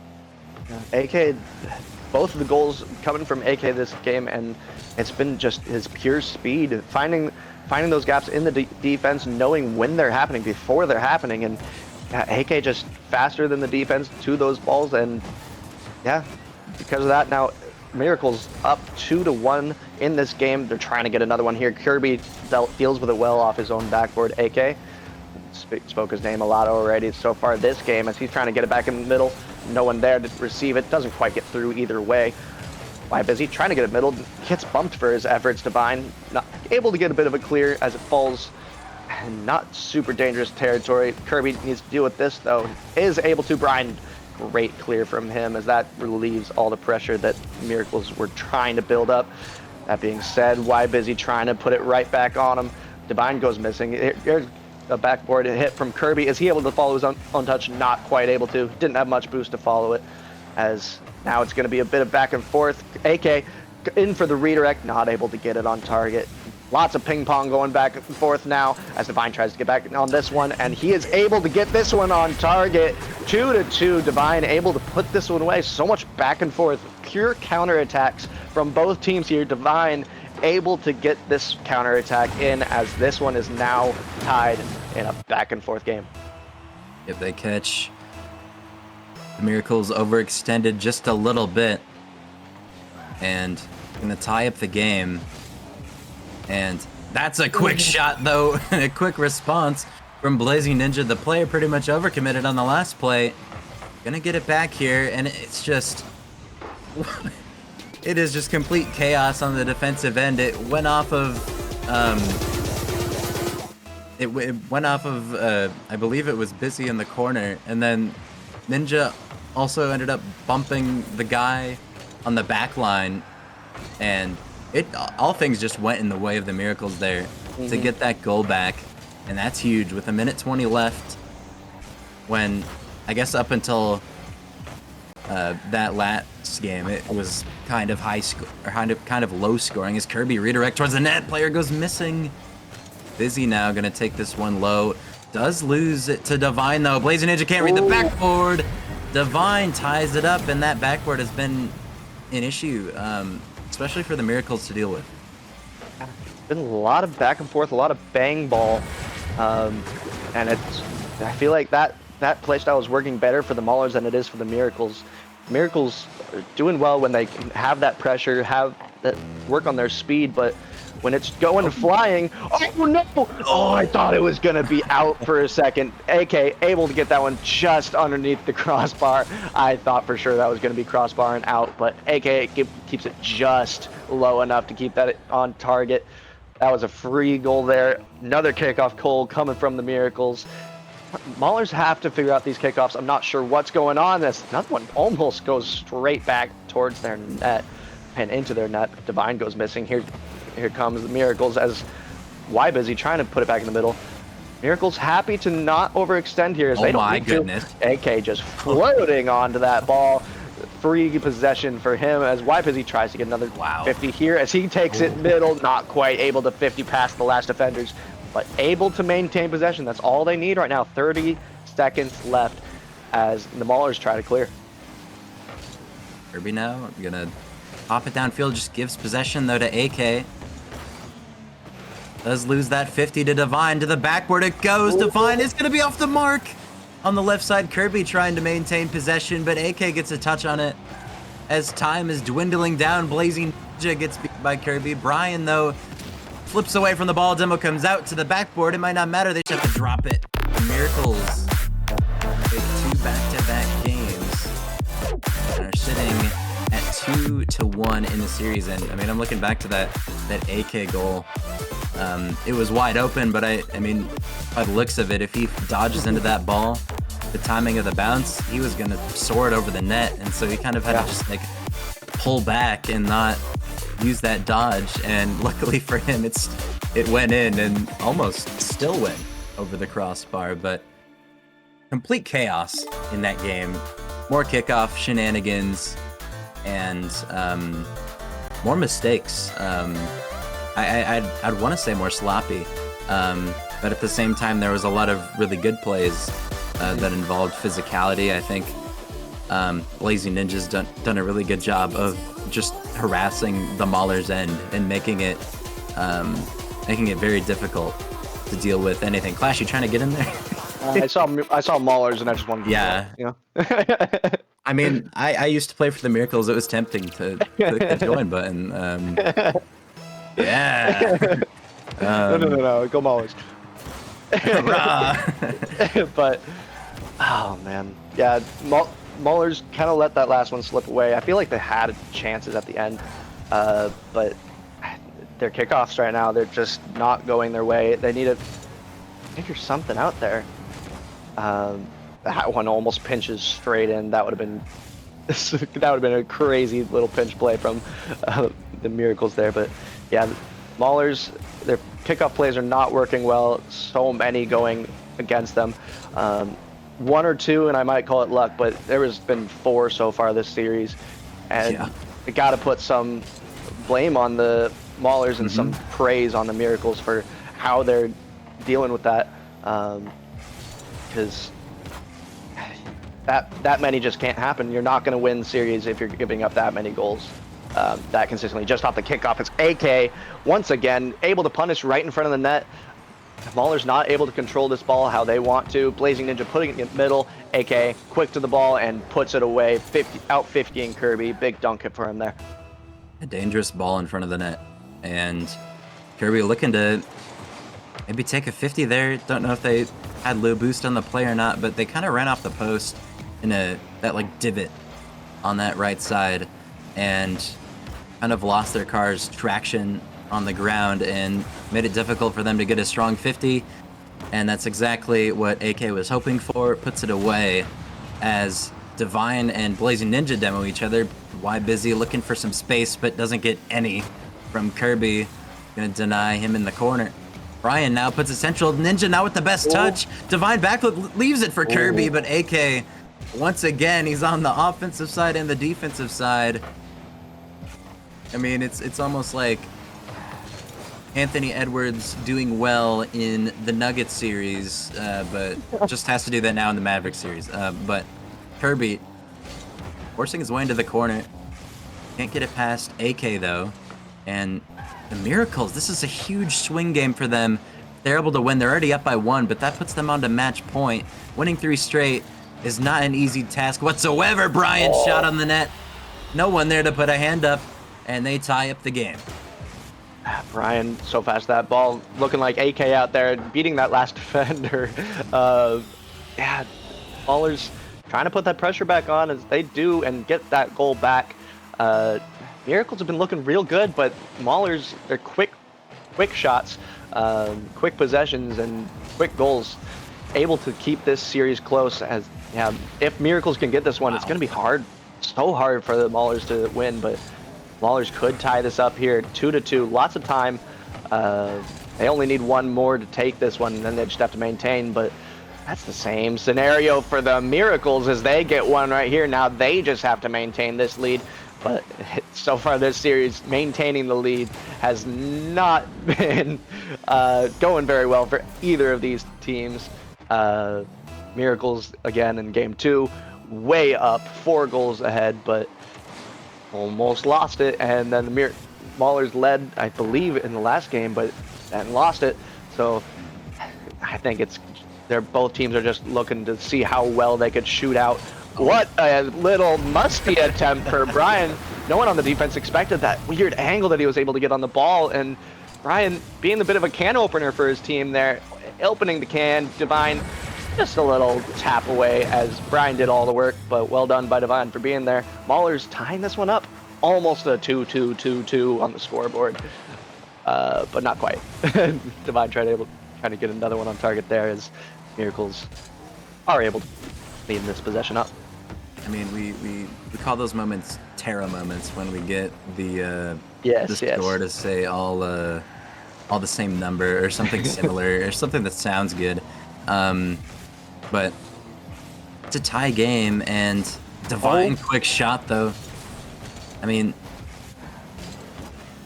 really coming alive here are the Maulers here late in this game, and there could be a really good chance for Divine. It's off the post. Brian 50s it back. Divine gets denied by Blazing Ninja, and they're gonna have to work this one all the way from their own half. Busy gets through, but overcommitted is AK, and now Ninja's gonna turn this one around. Brian now looking to maybe get this one central. Busy's gonna deny. And Busy, if he's able to get a quick shot here, could be dangerous. Kirby, though, behind it, has lost his 50s on the goal line. And Blazing Ninja going to put it away. It's those 50s on the goal line that they really don't want to end up taking, and then they do, and then it's absolute disaster. Yeah, Brian not quite able to get the clear that he wanted. And then Kirby left alone in the back line trying to play it to his corner. But as you said, the 50s that he doesn't want to take, he's kind of forced to there. Does not go in his favor as Maulers are trying to get another one there off the corner, not in the net. Oh my goodness, I'm shocked that one stayed out, but Miracles dealt with it well. Kirby trying to keep the pressure up here as 2 are on the backboard, beats both. Is there someone there? There is, and Brian puts this one away. There's only 1 minute left, and this one is tied up. This series is so close. Shootout of a series right now, other than that game 1. Okay, just barely missing there. Yeah, I mean, constant back and forth. Response after response from both sides. Why Busy, though, gonna go missing off the kickoff. Blazing Ninja rushing back to that one. Gonna give away possession, no boost to work with. Brian and Kirby gonna commit on this one. Brian looking for that angle. Could not get it over Busy, though. Kirby now. Wow, I mean, my. 40 seconds left. Huge game for the Maulers to win. The Miracles win this one. They're back against, or they're on to match point, and they get the lead here with Y Busy. And it's another awkward ball that's controlled in front of their net. That's been the downfall of the Maulers' goals that they've conceded. They either take a 50 on their own end close to their goal that leads to a goal, or they, mishandle it and it leads to a goal. We gotta put that ball into the safe spot, whether that's the corner or just a straight up clear anywhere but the front of your net. It can't be there. Yeah, I mean, that being said, there's no lead that's safe, as this series has already shown. As Maulers are trying to get one here, that they need one now after that mistake. But Divine trying to get a double tap off the side. While he's probably not going to be able to reach that, he can't. Brian able to be huge clear though. Y Busy, he's all alone on defense. Can he get a good touch? He can. Can he get one more touch to kill it? He's not able to, but Divine doesn't get the touch he wants. This one dies, and Miracles are on match point as they take game 4-3. As well as Miracles are playing, I feel like that was Mauler's mistake that really caused that. Maulers need to clean up that defense to give themselves a chance here. They're playing well, but not clean enough. This series is very close though. Miracles able to find those mistakes and have the lead now. 4-3 in that game. Miracles on match point. I mean, we've seen these defensive inconsistencies throughout the series from the Maulers, where it's a good idea to take possession, but any 50 in front of your own net, very dangerous. Even if you stall it, best bet is you get it to the corner maybe, but at that point you're relying on a bit of luck or a very purposeful 50. And when you're in between 50ing the ball and losing control of the ball, you don't have much leverage on a good challenge, and that's when it really goes haywire. And that's something that they're going to need to get through, because we've seen it over the last couple of games, and it's been killing them. That's been really the only goals they've been conceding. Yeah, that and kickoff goals, but they figured out the kickoff goals from that last game. But the last game, it was all of what you were talking about. Yeah, that's bad 50s in front of their own net. I feel like I don't want to call names, but I'm going to just a little bit. Brian, I feel like, is getting a little bit of awkward touches in front of the Maulers' nets, but here AK just able to outspeed the defenders. Divine has 0 boost. Smart play by AK getting it on the backboard there, because Maulers couldn't do anything about it, and AK gets the first one from the Miracles in this game. Yep, big. Even we've seen how many goals can be scored and how chaotic each game can be. As Divine might have lost this 50, Brian has to come in and make a touch, as Busy gonna backflip around the ball. Tries to back pass it to Ninja. Huge clear. Did it catch Brian off guard? No, it did not. Into the corner it'll go. Takes a 50, but I think he expected Busy to commit, but he's last now, as 2 of his teammates have committed, but has stalled enough time for his teammates to get back. As now Divine gonna get beat by AK. Brian now could not control that one, and it's a pass to Blazing Ninja, who puts it away. And it's pandemonium at this point. It's deja vu. It's these touches in front of their net that they really can't handle. And it's really coming to bite them in the back here, as it's a 2-goal swing for the Minneapolis Miracles. Yeah, this one wasn't a 50, but just a different kind of touch in front of your net that just goes awry. He doesn't have control on the ball, and now Miracles with the 2-0 lead, just looking to maintain at this point. Again, no one really has been able to, but that's all they need. They have 2 goals in the lead, and that one almost just floats in. AK able to get a tiny little touch to get that one clear. I thought that might have been just sneaking in, but dealt with well, I guess, in the end. Kirby trying to get out of the way for Brian to take a middle. Able to. Kirby doesn't have any boost. Is able to fake, though. Divine gets a good touch to the corner there. That's the kind of touch that we need. Sorry, I say we need, because I'm a Mauler fan, but not wrong. free goal lead now from the Miracles, as I'm not sure what happened in the corner. Both Brian and Kirby were next to the ball, but neither of them went for it. Bit of a miscommunication had to be. Left that one alone. Divine left in the net all alone without a way to get to the ball. 3-0 for the Miracles now, as they don't need any more goals in this series to win, but they wouldn't mind some more. Yep, I mean, 3 minutes to play.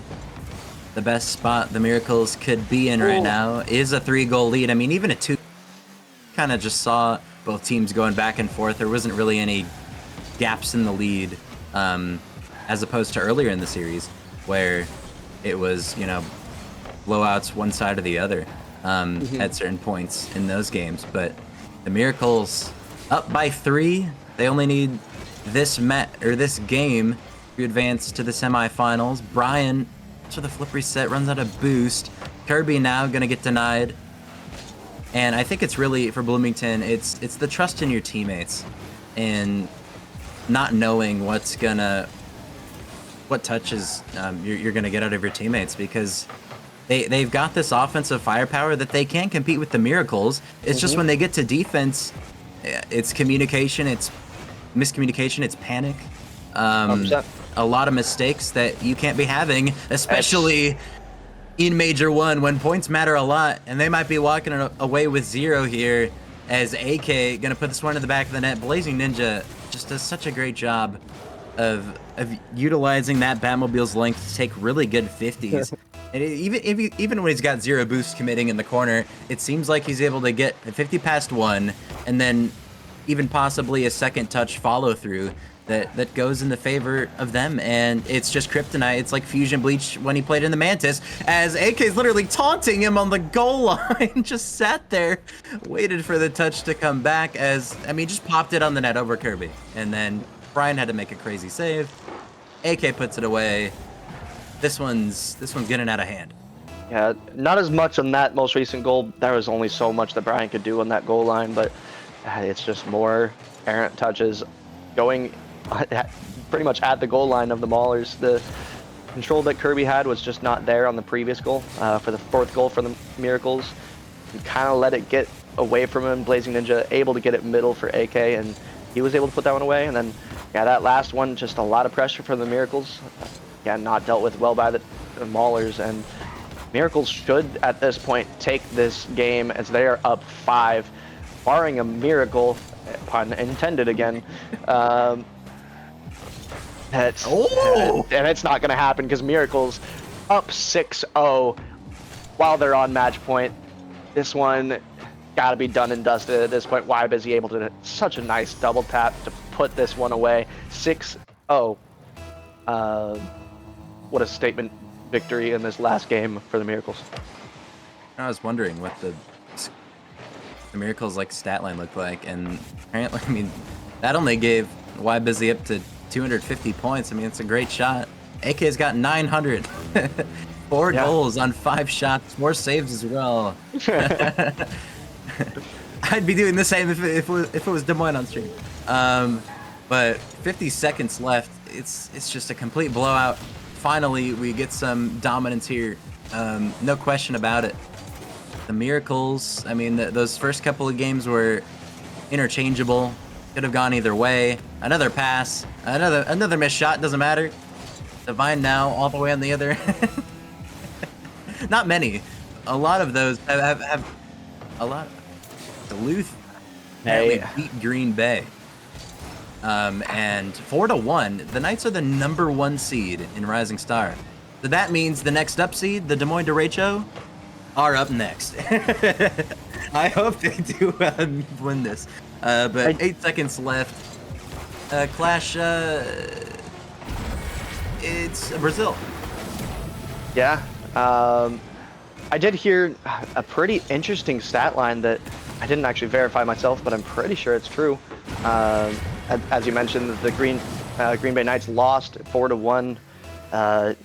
They in their regular season games have only played teams that are at best 8th seed. They haven't beat anyone in the top 7 teams right now. So,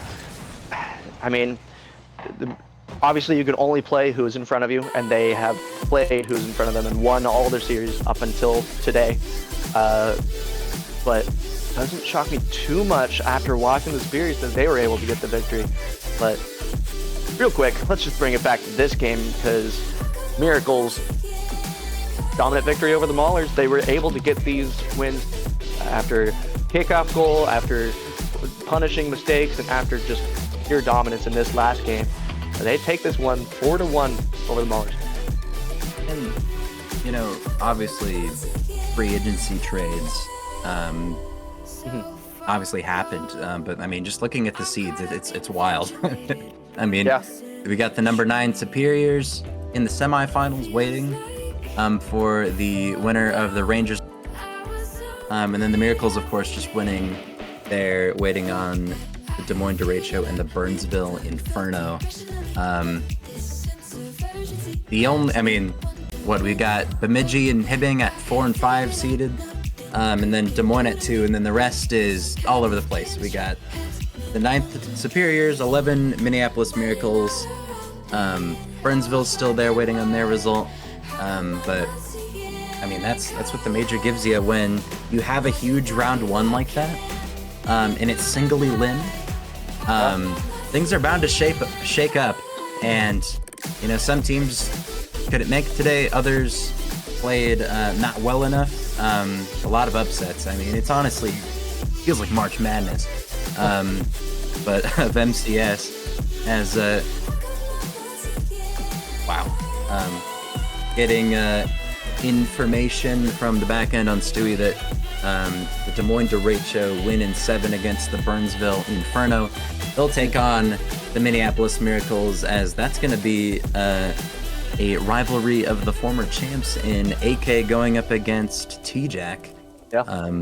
We'll have to wait for that one to be done. As Stewie, any info on the Lumberjacks Hibbing series, or should we wrap this one up and take it to a break?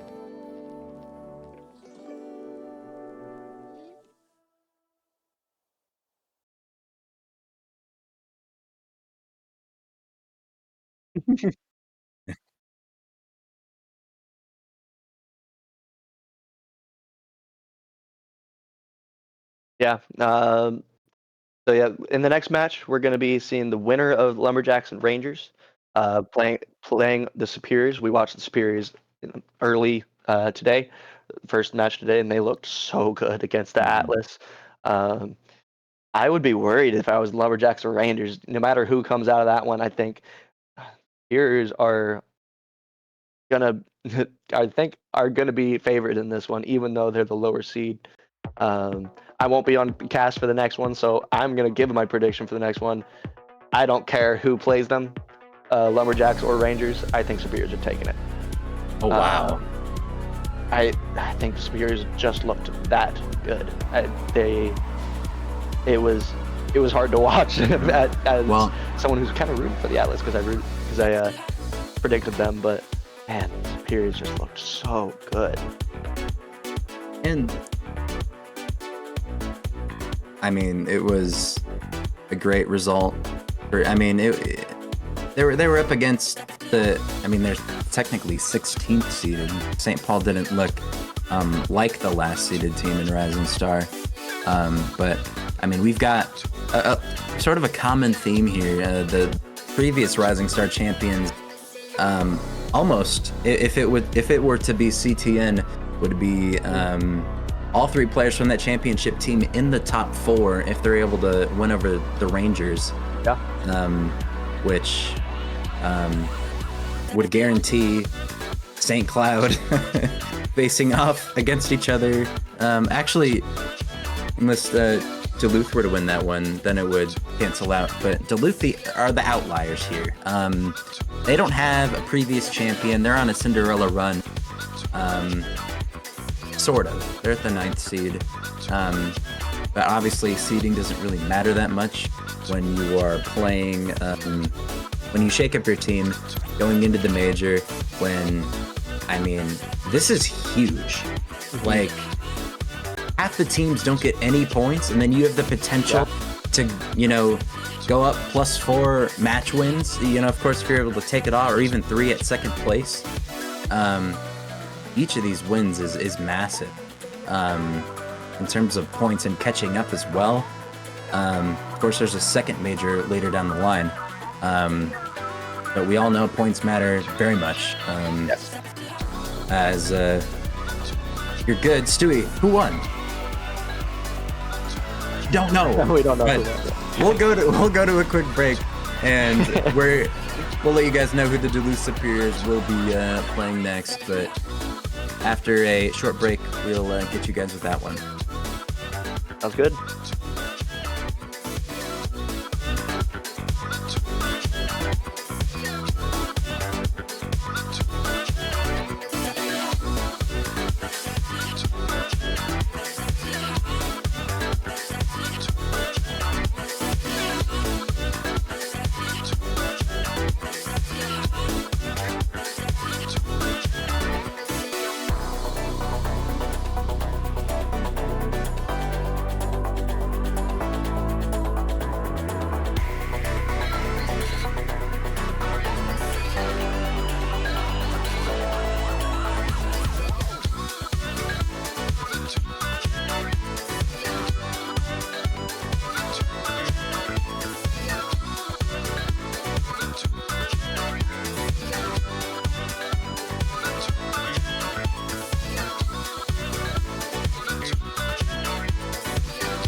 We stand and watch the world go up in flames. We fight for love until we die in vain. When the sky is getting dark and we're broken in our hearts, when we build our own demise, from the ashes we will rise. When the world is falling down, will you be my solid ground?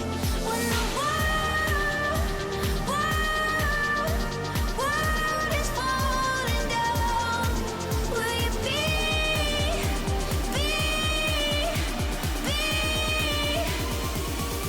my solid ground?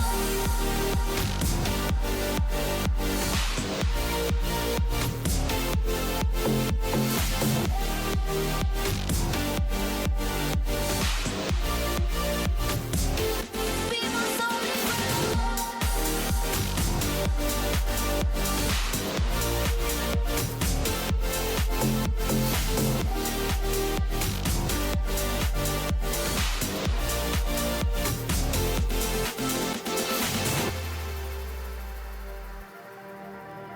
We look off the edge till the waves come crashing in, and we say our goodbyes to the tides that might have been.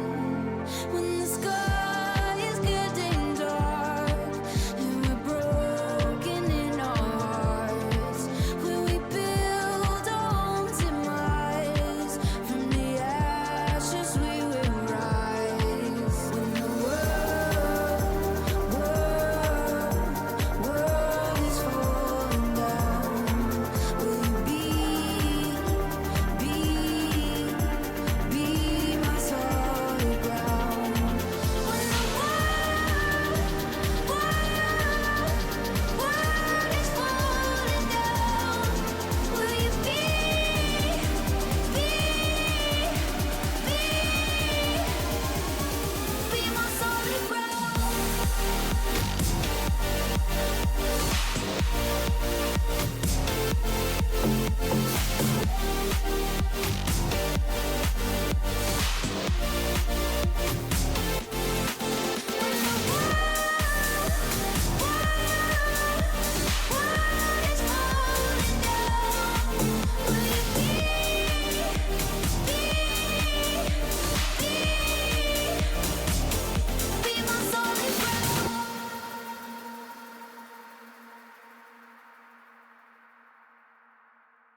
Welcome back, ladies and gentlemen, to some more Major One action. Rising Star MCS. I didn't join the cam. Jesus, Brock, it's just you in there. God, you're just looking cute in there. It's just you. It's just you. I'll pull up my camera right now. I'm coming. I'm right here. I'll appear on the screen here in a second. There I am. Hi, guys. As we've got some more MCS action. Me and Brock, me and Wolf are going to bring you another series coming up, being the semifinal. The series score for the one we were waiting for just came in, and it will be the Bemidji Lumberjacks taking on the Duluth Superiors, as Bemidji was able to take that one down in 6 over the Hibbing Rangers. That is a 4 versus a 5 seed matchup, and Bemidji will play Duluth, but Duluth, Brock, the big story, the upset in round number 2 in that quarterfinal. They took down the number 1 Green Bay Knights, and no idea how they did it. I have no clue either, because of course we saw their first round matchup. It was Breeze, but we didn't get to see the huge upset that occurred off stream with them winning, and that's kind of terrifying. Is a little pretty bit. Sure. So it's Sear Takeover and Quick, or did they? It is indeed. They haven't made a move, and yeah, it is Sear Takeover and Quick indeed. But it's interesting because That just shows Des Moines is the real number 1 seed. yeah. Sorry, but not Yeah. biased at all. No bias. No bias. I would never. Yeah, I of course they give me the score, right as it pops, so I hadn't updated it yet, but Bemidji did win that, of course, and move on to the semis. So congratulations to them. They'll play Duluth on the top side. That is our semifinal that we'll be watching. On the bottom side, Des Moines taking on Minneapolis after Minneapolis's taking on Minneapolis after Minneapolis' win over Bloomington in that quarter, Brock, and that was done in 5. We've seen a lot of five game series so far, and it's been really, I guess you could say, It's odd. it's been really odd. like- We haven't seen a ton of game 7s, and we've only seen, looking at the sheet now, there's been a total of 2 game 7s, and Quick and I's prediction yesterday, we had a lot of game 7s, and there just isn't any. And that's what's difficult about predicting the score about any of these series, because all of them could be close games, and it could be a 4 or 5 game series in a best of 7. But really what stands out to me is I'm seeing like somewhat of a common pattern in where the team that wins the first game just gets manhandled the rest of the series. Indeed. It's bad to win first, apparently, because everything else goes wrong. But we do have a guaranteed St. Cloud, the champions of last season. They're guaranteed to match up. It's either going to be T-Jack. Actually, that's not true. Duluth is the outlier, and there is going to be one St. Cloud, though, champ does advance to the final here. That is a guarantee. But Duluth beating the Knights That was big. is gonna be it's gonna be interesting. Yeah. Does that? You're talking about CTN on the bracket. Is that gonna be enough? Because I feel like once it comes major time, CTN doesn't. Nor does T-Jack, nor does AK. So something's got to happen. Yeah, and nothing really changes, but CT Nivlak, Bendistra, and Fiddlesticks on the side of the Lumberjacks. And it'll be interesting because I don't know what we're going to get out of this Duluth team now that they find themselves in where we thought they could possibly get to, and that is a semifinal berth and possibly a final. Clash thought they could make the final. I really, after this, I mean, seeing this Lumberjacks team that, I mean, is not having the greatest of season. I mean, looking at the seeds, they're the 4 seed. Duluth is the 9. Des Moines the 2. 11 Minneapolis. It's been upset city here tonight, but seeing this, Duluth has got to be loving this lineup because they're not going to play Des Moines until that final, and they already took out the number 1 team. So they're in a good spot for sure. But I think overall, if you are a Duluth team, I haven't put up the server yet, guys. Unfortunately, I apologize. I was doing cams correct, but I'll go ahead and throw up the server, Brock. But we should make our predictions. And I'm gonna go ahead and throw my server. Your server, your prediction. I'll go ahead and make my prediction. Make the server, but make my prediction Throw too. the server, yeah. I'm going with Duluth, and the 9 seed craziness is going to lead them to a major final. I'm going with Duluth, and I think it's going to be done in 6. Wow. I mean, I think I'm on the same wavelength. I think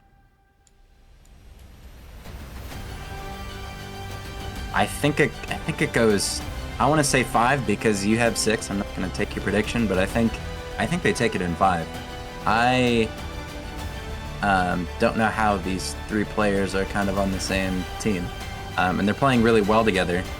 They did struggle to get off to a fast start, at least against St. Paul, back when we watched them on stream.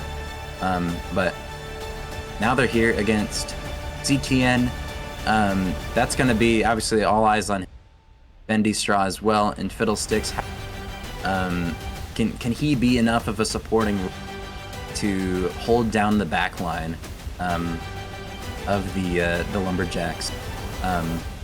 Is my question. And I think the Superiors, I mean, I want to predict them because they're technically the underdogs. They're the 9 seed. But I think regardless, I think I have them winning here. But CTN and Bendy Straw, and if Fiddlesticks can have a good game, okay, if you score a double touch up off the get-go, I don't know what to predict. So slow down. Bendy Straw though, gonna get denied. Stewie, I have a question. When does NRG play? I believe at 8:30. So in 10 minutes. In 10 minutes. I'm pretty sure.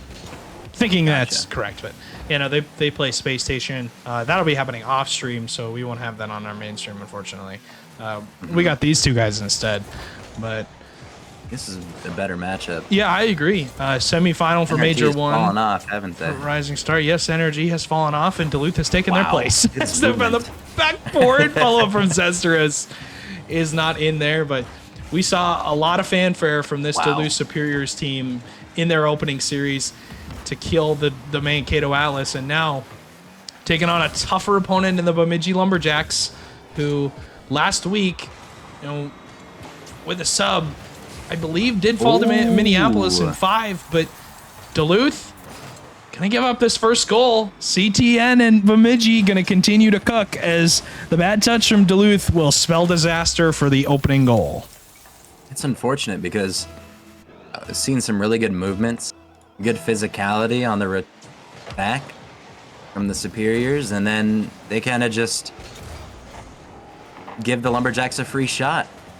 And as now Bemidji's scrambling on their own goal line, Fiddlesticks now going from the casting booth to possibly, if things go right, a finalist in Major 1.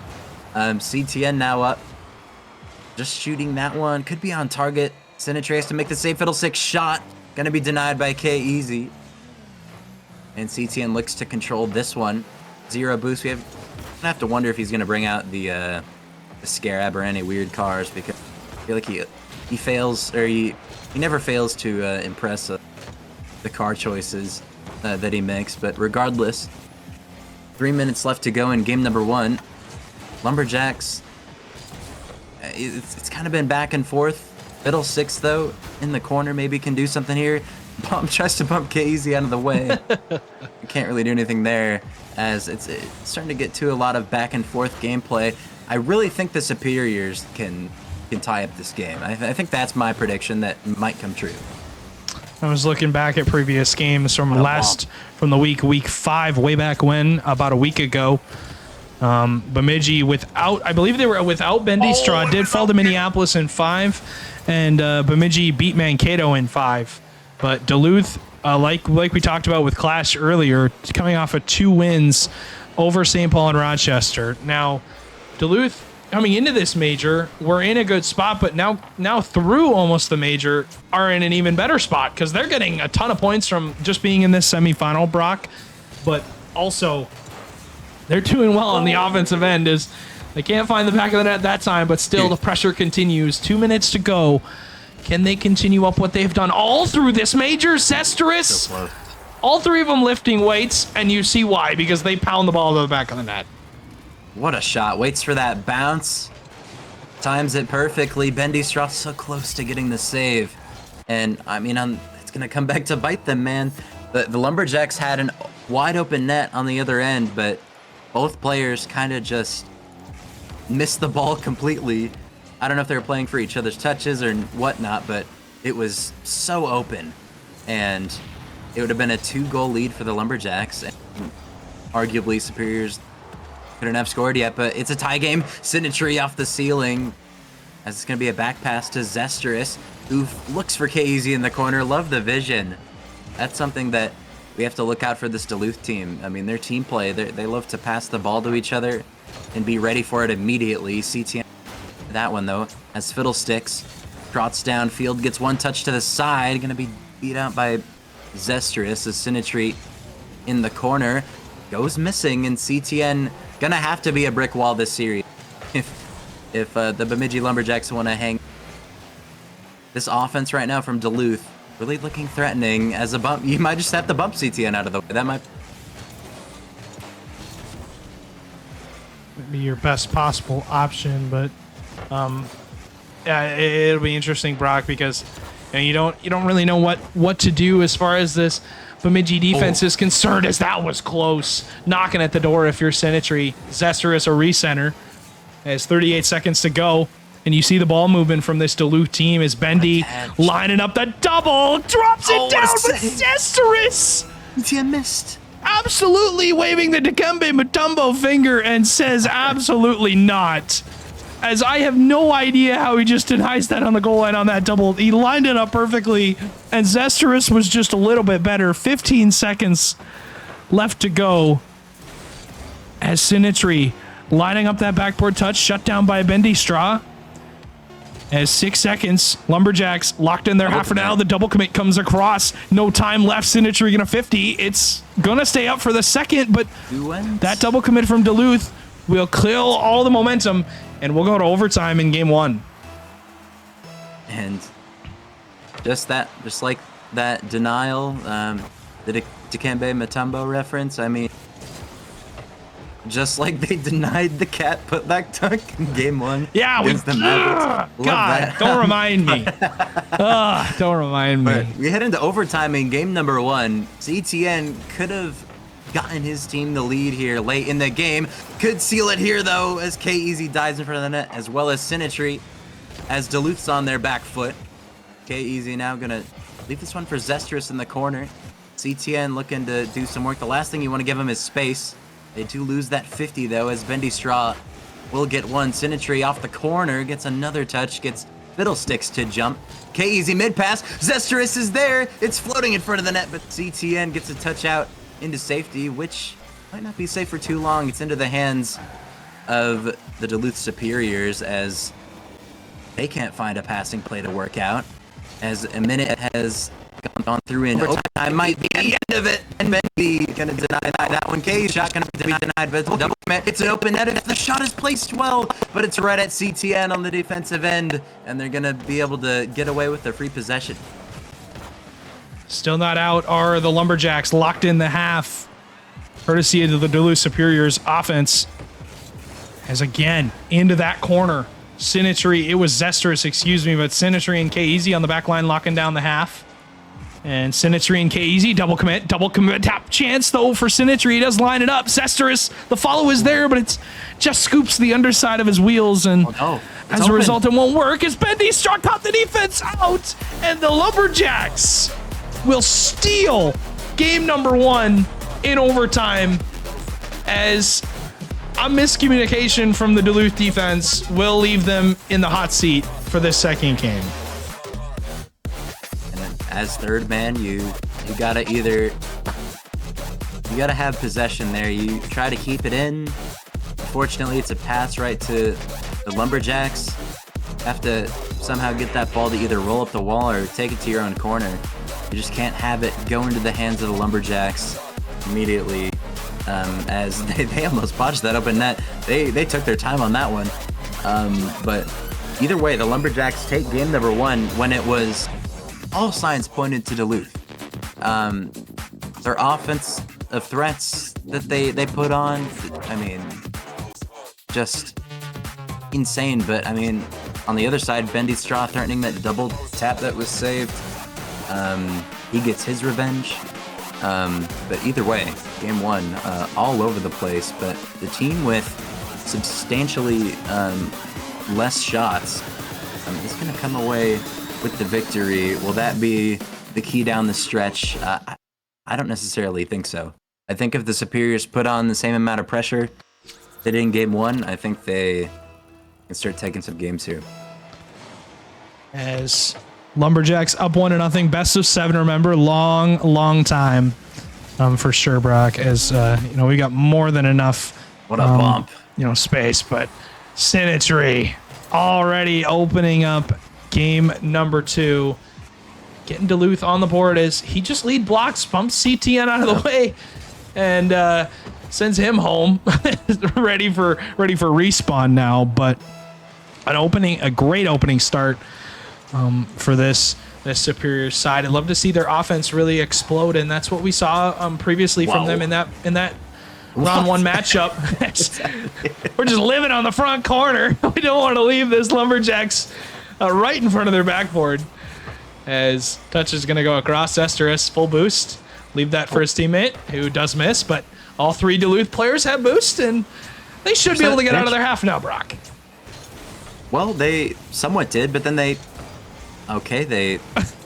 somehow win a 50 there after they conceded possession. As this one's gonna go to KZ, but backflips might have been better for him to just backflip, whether it was on purpose or not. As K-Easy dropping this one down, can't see the other side of it. Zestrous gonna grab the mid boost. 50's gonna go to the corner. CTN gets bumped off the play. That's what you need to do. The physicality needs to be there. It's off the bar. Bendy does get a touch through as Duluth tried to throw everything at them to keep that ball in play. As Sinitry gets one touch over, can he get the dunk to follow through into the back of the net? The Duluth Superiors respond after game 1 with 2 goals. And that's how it's done. He knows CTN's underneath the ball. He's got to hit it up. Sits in front of it, 50s it right underneath him. Nothing CTN can do. And you saw CTN, the bubble next to his nameplate, running on absolutely nothing. That's going to be a free shot now for Zestrous, who does miss it, as K-Easy will have that back pass, give Sinitry some time and some space with the ball. Again, you don't want to leave this man. He's been dangerous for Duluth so far, as the shot comes right at Fiddlesticks, who does turn it away, as the Lumberjacks will have it out, Brock, but down by 2.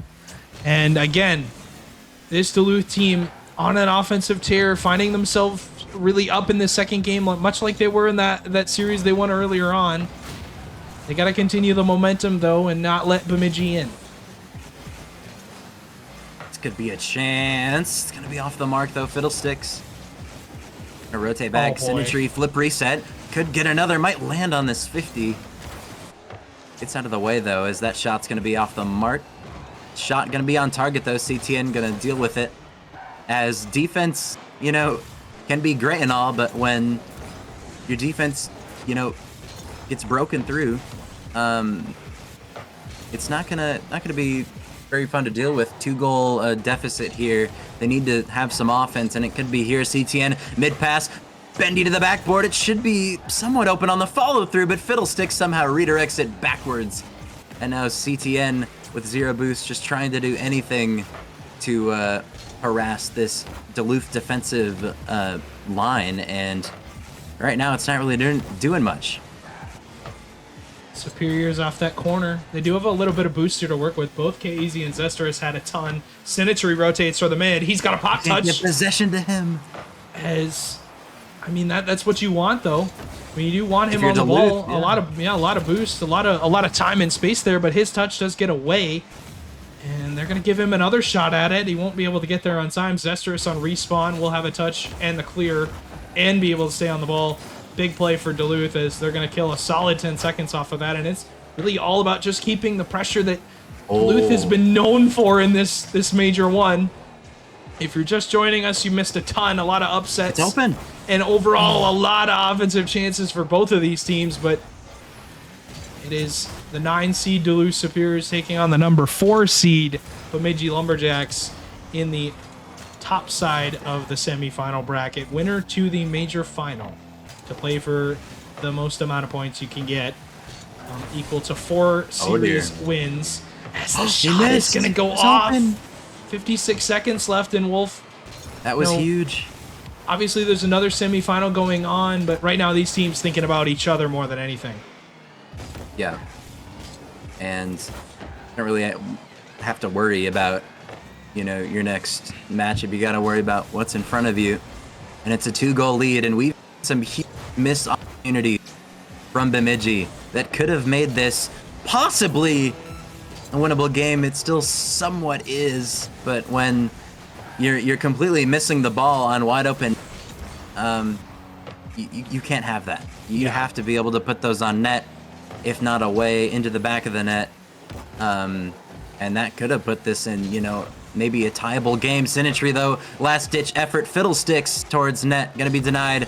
CTN, no boost. Bendy can't get it back to CTN, and Duluth will respond, which a much-needed, I'd say, response after they dropped game number 1. Bemidji, that game looked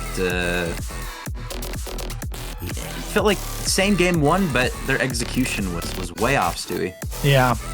And then now going into this game number 3, game 1 was far different for Bemidji. They had a lot of open opportunities. They were able to capitalize on them, and now that game number 2 just feels like an outlier. Almost like, why in the world did we do this to ourselves? Why are we missing these open opportunities? Why are we missing shots that we feel like we need to hit, and we know for sure we need to hit? And they've done it time and time again. Yeah. And apparently that game, it was just off, but you can't have that anymore in this series, because those were wide open looks. Those were the best looks you got the entire game. They couldn't put any of them away, and what should be response goals that could have made this game winnable for Lumberjacks. Different world, they're up 2-0 in the series. Now, series is all tied up. Superior's looking more and more comfortable on offense, and if you're the Lumberjacks on your defensive end, a simple clear is not going to do it, especially when you beat it right to Sinitry, or really anyone on the Duluth side. You can't be giving them free possessions. That's the last thing you want, and that's kind of what's just been happening. Duluth's defense looks very coordinated as well, so Duluth right now get that last win. It could be an open net off a demo. Sinitry does get the touch. Zesterous makes a much needed touch, as well as Fiddlesticks. Could have been a threatening player there on that shot. Sinitry towards net, gonna be denied by Bendy, who's his first touch is so dangerous off the ceiling. Gets his flip, but it's gonna be denied by Zesterous, as CTN not gonna be able to do much there. It's triple gimmick from Duluth, but Zesterous is able to follow it through. I guess it doesn't matter. if you're Duluth, you can get away with the triple commit and still have possession of the ball. Yeah, I mean, at the end of the day, if it's working, it's working. Why fix it if it's not broken? But still, Duluth getting away with a lot of chances as they make another save. K-Easy deciding to delete that save on the goal line as CT kind of shot it right into him. But another double commit from Bemidji. Made a ton of mistakes so far in this series. Can they clean it up as we jump into essentially a best of 5 now? And I mean, seed-wise, you would favor the Lumberjacks, but right now, you would favor this offense, Brock. So unlucky. That is just going to bounce all the way in front of their box. And again, another recenter. Zesteris wants to pour it on. And this Duluth offense just continues to have this Lumberjacks defensive number. I mean, they're spicing in some physicality. They're moving well. And it's forcing Bemidji to double commit and be off with their coordination with each other, and it's kind of just scramble ball. They're running into each other. This one gonna go to Sinatry, gonna roll somewhat central. Bendy gonna feed possession to Zesteris, shot off the bar. Sinatry to take possession, gonna try to 50 that one, but Fiddlesticks does get it around 1. CTN though, trying to work his way through the corner. Tried to kick it out mid, but oh my goodness, they're bumping each other on the goal line. It was almost disasterful. That's a new word. But CTN, what is happening, Stewie? Like, I can't even keep up. I can't either. The ball is bouncing off of each other's cars into more cars, and it's just absolutely... There's no sense of of possession or slowing the ball down, as that's a good save, though, as it's complete panic from pretty much both sides here in this game number 3. Bendy tried to delay the shot. Sinatry goes missing. It's in front of the net. Oh, Bidgie, it's so open. But Bendy does get a job forcing 2 players to commit. Fiddlesticks shot gonna be denied. It is just double commit after double commit from both ends. We are making it to the end, Stewie. Yeah. This is a bit brutal here in game 3, but with, a minute and 40 to go, any sense of composure here could mean the win result of this game. That's a good pass out to Sinatry from K-Easy, and that's what they need. They just needed to slow the ball down and apparently have the ball touched right into them. I mean that was as upper 90 as you could possibly make it. As Duluth taking the lead here in game number 3. Looking to put the Lumberjacks to bed as Sinatry. Miss off the backboard, another miss. K-Easy barred down. Fiddlesticks will be dunked. It's going to go across and it's going to go in. And I don't know how that one works its way through, but if you take it, you might as well just take it, Brock. What is that touch? The Zesteris touch ends up being obviously tried to follow through and score, but ends up being a back pass that favors his teammate. And it's going to be put into the back of the net, and that's a 2-goal lead. As it's going to be denied, though, by Zesteris. Bendy Straw looking to get CTN in the midfield. He side flips. I mean, these are the moments where you need to have a threatening shot at the minimum, if not a goal. And now coming away with another possible 0-goal game. I mean, it could be back-to-back here. A minute remains as Superiors are just waiting for the Lumberjacks to kind of crash, and that could be somewhat bad. They get a good shot here. Double commit from the corner. Fiddlesticks puts it central, and it's going to go into the back of the net. CTN does finally get a goal for the Lumberjacks in it, and it puts them in striking distance. I thought Zesteris had this read, and he did. He did play it well, but CTN played it just a little bit better, as he will dunk that through. 44 seconds to go, and what we've seen so far is this Lumberjacks team struggle on the offensive end of the ball, but also have a little bit of panic on defense on some saves that really should be just out no matter what, and not giving Duluth really another chance. As 25 seconds left, not a ton of time. Bemidji running out of it, and Superior still locking them in their half, and Game 3 is almost theirs. They're so close to putting this one to bed as Bemidji will get a chance. Fiddlesticks will put it midfield, but nobody's there to receive the pass. And I mean, it wasn't the best pass, to be fair, as K-Easy will follow up. CT, can he be the hero? With 4 seconds left, trying to find an infield pass to Bendery. It's still going to stay up. You do have the infield pass, but the touch is going to go down. And Duluth will confirm game 3. I thought it got close for a second, but that Duluth defense had it the whole way. Yep. And I mean, just good result for the Superiors, but such a shaky game from both sides. A ton of double commits from both sides. There needed to be composure in that game, and really, I mean, outside of maybe the second Duluth goal, there really wasn't any in this game. It kind of just like worked out. There was a pass from Duluth that ended up working because it kind of just got hit right into him, into a really good quality shot. But I mean, half of that play is, you know, not even planned. And so I think you have to slow it down. You have to take possession. A lot of it's just nerves, I think.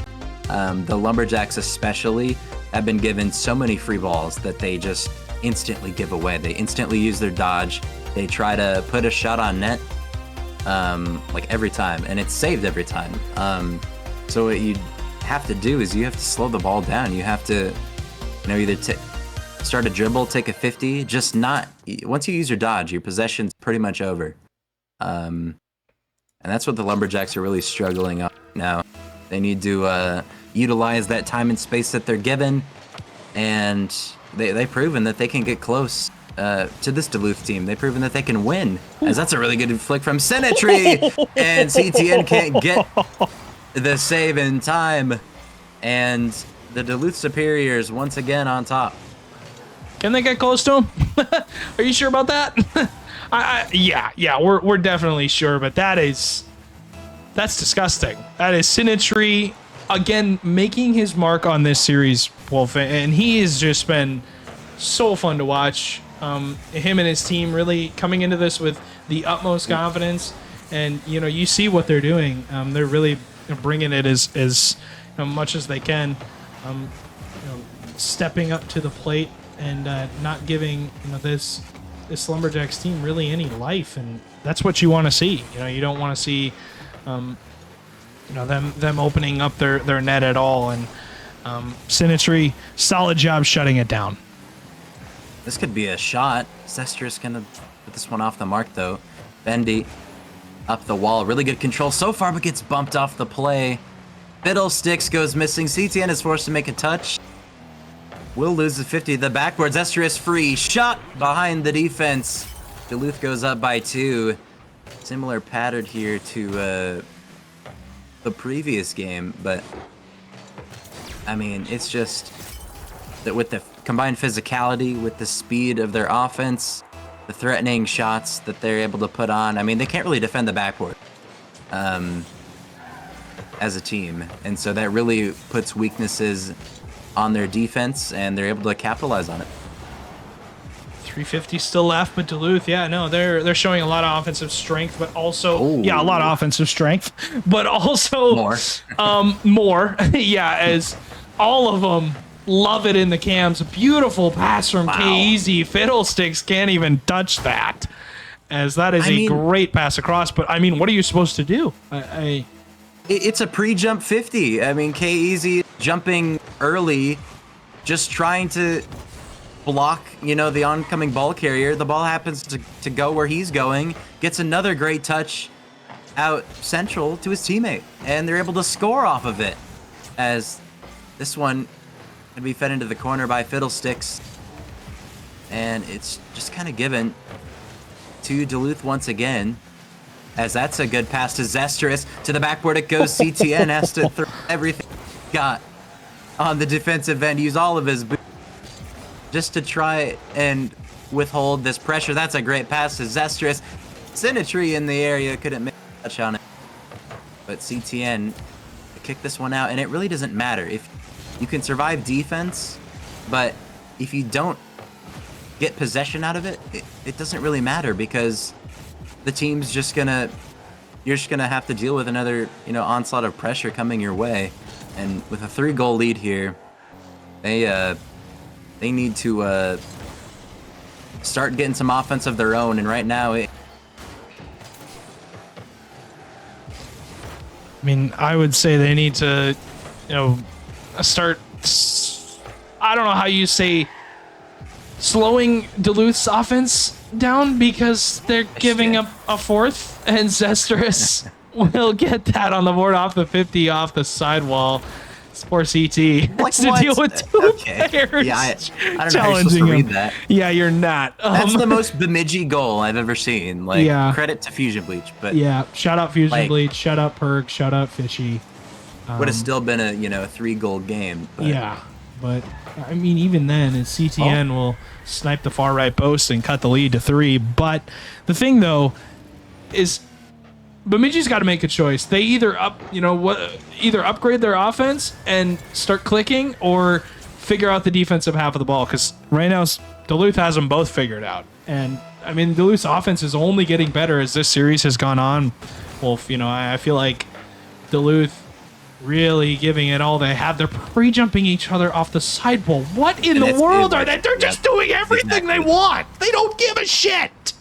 And when you get to a confidence level like this, they're playing different from when they were playing before. So all the adjustments that you try to make, if you're on Bemidji, you throw them out the window because now they're pre-jumping each other. They didn't do this before, and so what are you supposed to do? They've got more tricks up their sleeve, and they got their first goal of the game with CTN, but it just immediately gets responded. Bendy Straw, a shot that's not even on target, gonna be denied to the corner as Bendy does get one. CTN does keep it in play. If anybody's there, it's a goal. Phil 6 will get around it and make it a 3-goal deficit. But I mean, if Duluth just stop messing around here, it should be their game. Yeah, it should be their series, more than likely. I mean, that one, the Lumberjacks getting that one is huge, but I really think overall they could be, better on the defensive half of the ball, specifically just getting to the backboard and shutting down a lot of the chances that Duluth is really creating. Not a lot of mistakes coming out from this Lumberjacks team, but a lot of things being created by Duluth, and it's causing a ton of problems for the Lumberjacks to deal with this. I have no idea how Sinistry even gets contact on that. Yeah, I was thinking you and I both saw the same thing. We're like, what in the world is that? Yes. These guys can't do anything wrong at this point. And you know what they say, Brock? Sometimes it is just your day. And I think it's just Duluth's day, and it's a great time to have a good day, as that's dangerous, almost getting Duluth their 6th. As CTN Nobu's trying to threaten the bump on the back end, doesn't matter. Zestrous comes in late and makes the much-needed touch. Sinistry now almost on target, gonna be denied. As I mean, this entire Duluth team, they fill their roles so well. Of course, Sinistry right now looking for the breezy, and it might just work. As there's 20 seconds left, they're up by 3. They're able to cut off Bemidji's passes so well. They really like to set up the CTN and Bendy Straw, where Bendy saves his boost and then CTN passes it to him, and they just cut off the pass immediately. They just shut it down immediately, and so it doesn't really end up mattering. Best touch, but they can't score the open net. No, they can. At the buzzer, Fiddlesticks will get the goal and find his 2nd of the game, but it won't matter. This will go on to match point. 1 game away, and I want to know what Forrest was talking to them about, because he gave them something. I know he was talking to them, giving them something. Had a replay review I with his know team. He showed them something, Wolf, because Yep. they look like a different beast compared to the season, and it's not just because of their move when it comes to the roster window, but they look like a different beast when it comes to just their gameplay in general. I don't know what in the world changed, but their offense looks potent as ever. I mean, they outscore. I mean, only one player is outscored on the Superiors by the Lumberjacks, top player. So, I mean, that's just unreal to me. I mean, honestly, if you are the Lumberjacks in this series, you have gotta wonder what in the world is going wrong, because it just seems like this Superiors team can do no wrong at this point. And like we're talking about, when it's your day, it's just your day, and it seems like it's the Superiors' day. Reminded me of Des Moines whenever there was a major. Yeah, whenever there was a major. Well, you just had this thing where I don't know, we didn't matter the past, didn't matter. You just have to show up that day, and get on a good off a good start. Get off to a good start. Yeah, there you go. Yeah, get off to a good start. Oh, for sure. And yeah, I mean, it's more just about, you know, getting to a good start, but also just thinking about your mentality going into the day. You know, it's a giant bracket. We're playing a best of 7.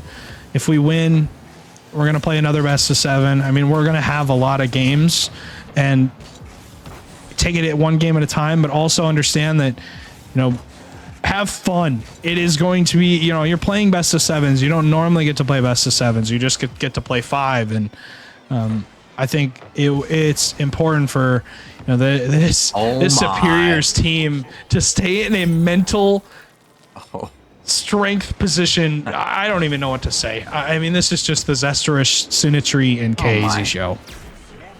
It's a ground double that goes around the defense to the right post. They were never thinking of that scenario even. And then Zesterish just puts it on net. And could put another one on target here. Fiddlesticks will follow it through. Sinitri towards the corner, not able to follow it up. Leaves it for KE. And I don't know if they were back, if it would have mattered, but is he threatening a fake here? Like, what are you supposed to do? I mean, CTN's POV didn't tell me much, but Sinitri's POV told me that he was not hitting the ball. I think CTN maybe thought he was, but I mean, this is utter dominance to start a minute in, and you're up 2-0.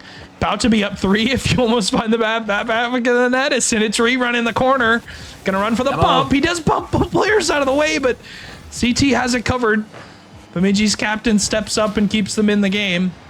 As KEZ, the ball's going to go right in front, and there's 2 players from Duluth circling Fiddlesticks as he spawns in and does make that save. And there's 3 minutes and 40 seconds left for Bemidji to get their bearings, but I mean, how do you at this point? I don't know. I mean, it's just, I feel like this. I mean, the quality of shots are just not enough right now to get through Duluth, as corner read almost hit there, but Bendy Straw might have a shot chance here. Left side is going to find its way through. Much needed for the Bemidji Lumberjacks, as KEZ cut a bit too quick. Maybe was covering the midfield pass, but slots it perfectly, and it makes this a manageable game. In a must-win game for them, as goals are kind of hard to come by right now for Bemidji, and Sinitri might just make them even more worthless to even score, because they just score so frequently. 2 players go missing on the side of the Lumberjacks. KEZ off the backboard. We are starting to see some Duluth double commits, but when they just continue to just outpace their opponents, it doesn't really matter. What a 50 lose. Oh, but Sinitri goes missing. Fiddlesticks, no boost. Has to take a 50, but not going to go in their favor, as this is a bit more chaotic than it was at the start of this game. And I was pulling up Tibble's stream, because Tibble's has an off-stream, the off-stream other series, this other semi-final that's going on currently between the Minneapolis Miracles and the Des Moines Derecho.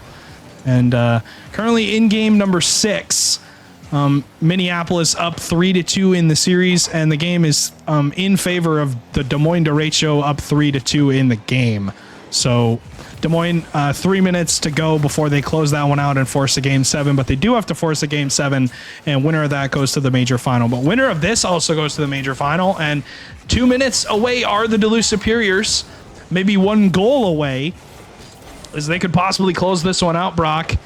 In 5, as they have not seen a 6th game all night long, and will that continue through this? I mean, for their mentality, I would hope so. Game 5 win? Yeah, their third 4-1. Yeah. They won their first series, they won 4-1, and then that second against the Green Bay, they did beat them 4-1 as well. So this one could be decided in 5. But Brock, yeah, I know it's been the Duluth show so far, and I just think that their offensive confidence, but also their movement to the ball has been great. I mean, they've been looking for each other throughout the field. Really thinking about their touches and not hitting the ball to open space as much as this Bemidji team has done. And now with just under 70 seconds, the touch does get away from K-Easy, but Sinitry and Zesteris have them covered. Yep, and they're still down by 1, but Duluth hasn't scored since. CTN can't get around that one. K-Easy there to threaten the bump. Bendy gets in the way of Zesteris as Sinitry comes in to help out. No boost. Zesteris now from the corner is able to get a 50. Fiddlestick shot not going to be enough. K-Easy will clear it out. CTN to keep it back in. Fiddlesticks does get the demo. Sinitry now. It's a midfield pass. Fiddlesticks comes in, had the shot pretty much open, but couldn't get it on target. 20 seconds left. It's a midfield pass from Bendy. Shot from Fiddlesticks going to be denied.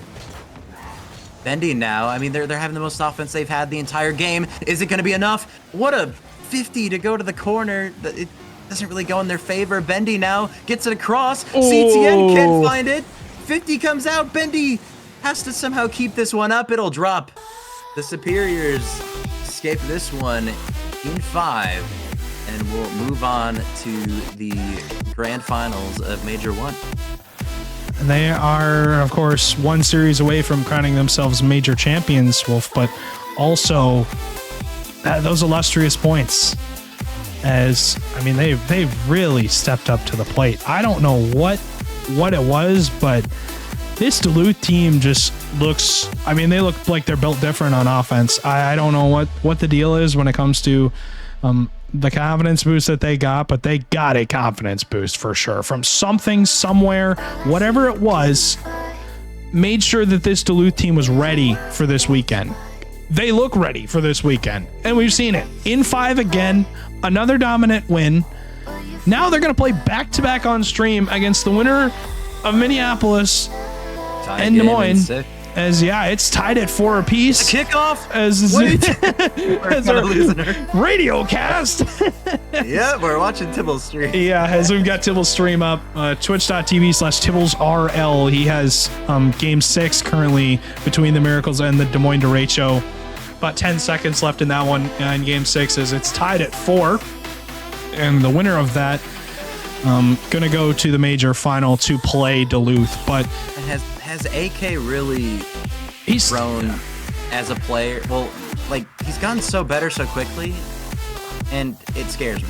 Yeah, I mean, I would argue he's having one of the best weekends that, I mean, he could possibly have. Really, I mean, the best I've ever seen. Yeah, and even in that the series that are previous against the Maulers looked absolutely incredible. In one game, had over 1,000 points, dropped to K, boy. and I mean, why busy too, just in general. Wow, that might be game. And it is, as AK will have the win. A free flip. And Busy got the beat. That is an insane shot. Yeah, absolutely insane shot. Sorry guys, we're watching the game off stream, but regardless though, this one going to be decided, and we will have our major final. And it's living up to kind of my predictions, but not really my predictions. As next up, of course, we'll have the Duluth Superiors taking on the Minneapolis Miracles for that final. And Brock, what are you looking forward to? I'm looking forward to the offensive shootout that we are entitled to. Yeah, I don't think it's going to be... I don't think it's going to be anything different. Yeah, I hope we're in for a close series because... last one went to Game 6, overtime. And now this one goes to the final. Minneapolis, of course, coming off of a huge win over the number 2 seed, as apparently the Miracles. What seed are we? They were the 11th seed, so we've got the 9 and 11 seeds in the finals, just proving that seeding doesn't matter right now. What matters is major. Right now, they've solidified themselves with at least 15 points. If they win, they get 21. But huge result already for them, as we will take you guys to a short break to set up the grand final. Yeah, and gonna go back to us super quickly, but yeah, it should be fairly interesting, Brock, because we got 2 great teams that, I mean, who would have thought the 9 and 11 seed were just gonna make the major final? I'm so confused by this, but I'm happy because it's the Miracles, and I can't go against them, but both of these teams playing incredible today. Incredible Rocket League, but also just incredible on the offensive end. But yeah, I'm just getting the bracket updated super quickly, but yeah, it really is just going to be an offensive shootout coming up, because you've got 2 teams that are gaining confidence on offense. I mean, as the time goes by, as the games go by, they're only getting better. And overall, I think the Miracles are going to have their work cut out for them on the defensive end here, Brock. Playing this team that in the Duluth Superiors that just continue to be a problem for every defense that they've played. I mean, every defense that they've played so far, they've been an issue for. So, Stu, I really feel like I mean, I'm already thinking about the next series. I've got predictions in my head. I'm really leaning towards, even though Duluth has had a phenomenal run. I don't know. I think we're going 7 for sure. I think the way that Y Busy's been playing doubles with AK, I mean, he was already doing a great job prior to tonight, to controlling the ball, 50ing it, being physical. Now he just looks like 10 times faster and doing all the same. And with Blazing Ninja all over the place with his 50s as well, and his physicality, it's like all players have upgraded. Really just upgraded. I don't know if Duluth can handle all 3 of them if they get comfortable on offense. But we're gonna have to see them be tested on defense. Yeah. For quite some time, and we know even after that last series that nerves are a thing, and they're gonna double. They're gonna make mistakes. For sure. I really think that's where the Miracles are. They're gonna be able to capitalize. They're more calm on defense. Like, but who knows? I mean, at this point, you've guaranteed yourself 15 points at the minimum. That's 3 match wins. And I mean, half the league got 0. So I mean, you're sitting in a good spot if you even got top 8. I feel like. But it's coming. Yes, it's coming. Yeah. I've got the Miracles winning. Of course, I can say that, but you can't because I can't because I'm biased. But you're gonna jinx them. But I'm going to jinx them indeed. But thank you guys so much for joining us for the semifinals. We're going to move on to the grand finals, where we're going to take a short break, give the players a little bit of time to rest before we kick off the Major 1 grand final. Duluth versus Minneapolis, a classic matchup in every facet, coming your way in just a couple minutes.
wish we stayed the same.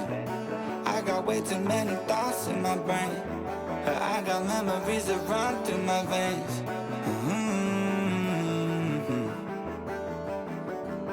I'm not one to blame, but I could point out every way that you changed. Some things stay up while others go right down the drain. And lately we've been going down in flames. But if I'm honest, I get in my feels when I want you. Say you feel it too, I'll haunt you. Hold on till I'm lost in nirvana.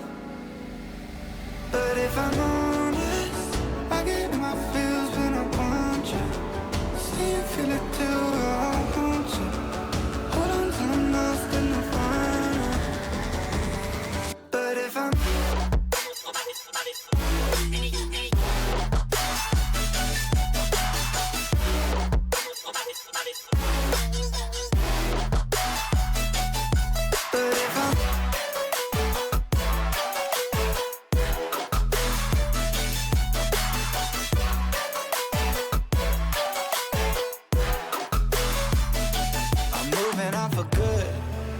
my therapist is saying that I should. I don't believe her, but I really wish I could. Instead, I guess I'll stay misunderstood. Oh, 'cause I'm stuck now, just trying to figure a way out. I've tried but can't seem to slow down. I don't know if I want to. But if I'm honest, I get in my feels when I want you. Say you feel it too, I'll haunt you. Hold on till I'm lost in nirvana. But if I'm honest, I get in my feels when I want you. Say you feel it too, I'll haunt you. Hold on till I'm lost in nirvana. But if I'm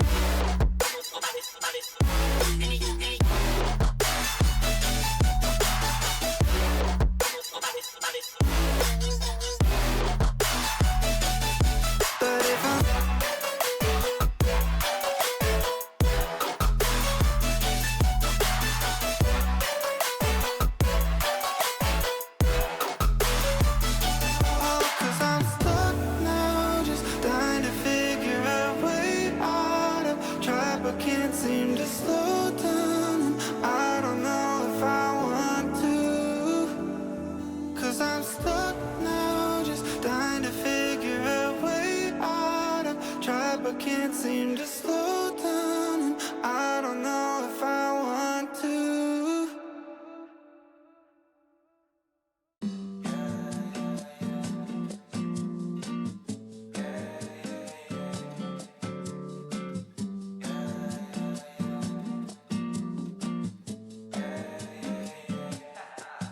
We on the top and we ain't gonna fall. It's an obsession, a habit you call. We hitting automatic, never stall. Only got one tactic, do it all. I'm from the bottom, I hate what I saw. I couldn't walk, so I learned how to crawl. They wanna talk when you're back to the wall. So I say later, my aim moving small. Money grows from my intuition. I just bought a crib, that's my first edition. People hate it when you claim a vision, but I use a static when I hit ignition. Hungry moves, I'm faster in a minute. I stay fresh to death, I'm in a mid condition. Forge a heat, no matter where I've been, and give me any place, and it'll be a kitchen.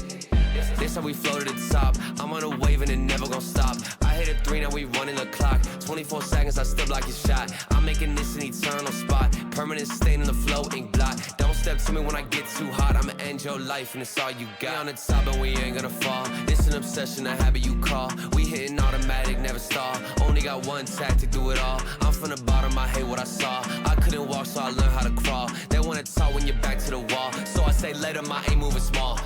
Homemade flow, I'm a PVC. There ain't one player out doing just like me. Heart rate froze, check the EKG. I hate wasting time, no eventually. Routine work when nobody see, but I ain't feel the stress, I know it's meant to be. 30 beats, I'm on a killing spree. I made every song in my discography. Yeah, that's every cent, every dollar. I ain't tryna listen to a broke scholar. Making moves to make the money taller. To the cash topping on the Eiffel Tower. Labels calling, I won't wear their collar. With my own drive, I can take it farther. Do it myself, don't ever bother. Been self-made now, shout out to my father. We on the top and we ain't gonna fall. It's an obsession, a habit you call. We hitting automatic, never stall. Only got one tactic, do it all. I'm from the bottom, I hate what I saw. I couldn't walk, so I learned how to crawl. They wanna talk when you're back to the wall. So I say later, my aim moving small.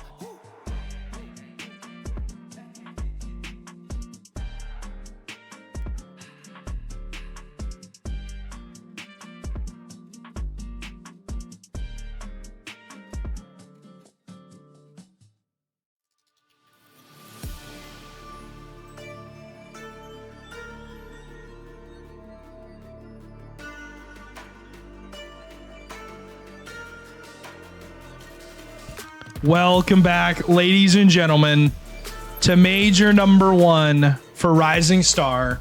It's time to crown a major champion. Wolf alongside me, of course, beautiful man himself. I mean, this series, I mean, from both of these teams, we've seen just fanfare, everything you could possibly want on the offensive end of the ball. Really, for me, who's going to play the defense? Who's going to play the defense in this series? I feel like one of these teams is going to have to step up defensively in order to stay in the series, but we've got the Major 1 Grand Final coming up for you. But Brock, before we get there, how you doing? It's been a long night. Well, good news is we made it to the end. Bad news, we have to do it all over again tomorrow. yeah. And then tomorrow after that. And then we have to play. Yay. Woo! Such a fun time. But you mentioned defense, and to me, the team that stepped up defensively the most throughout this tournament was the Miracles. I think AK is just a brick wall on defense. I mean, I just think the 50s that the Miracles have are more structured. It's kind of odd. The Miracles more so will fit the ball and have more physicality, while the Superiors will opt to kind of pass the ball more, and at the same time use physicality, kind of like chaos. Yeah, pretty much. But we're gonna have to see what ends up working here. All players are here, Stewie. I've got the Miracle. I've got the Miracles in 6 here. If it goes to 7, the Miracles, You taking the Miracles on this? It's got to be a St. Cloud. It's got to be one of them. One of the St. Cloud reigning champs. Gotta be one of those guys. The way that Y Busy is playing, the way that AK is playing, Blazing Ninja. I just is don't a see menace it. off the ball. I just don't see it. It's so difficult to Yeah. vote against them, but we're probably gonna be wrong, and the Spears are gonna 4-0. Yeah, I would hate to. I would always- personally hate to see that, Brock. But you see how these teams got here. Duluth coming from the top side. Minneapolis on the very bottom, the 11 seed taking on the 9 seed. Duluth being the 9, 11 being the Miracles. Made their way through the bracket, and it all comes down to this. As we'll go ahead and show you points allocation here. First place between these two teams taking home 21 points total. Second place being 15 points. And the rest have already been decided. But one of these teams getting 6 more points. But honestly, Brock, I really think overall it could go either way. And I think both of these teams are really super happy with their performance in this major. Yeah. And you took the Miracles in 6. I'm wearing this jersey for a reason. It's on this side. I'm wearing this jersey for a reason. And I know who I'm rooting for. I love watching both of these teams. They're been so fun to watch tonight.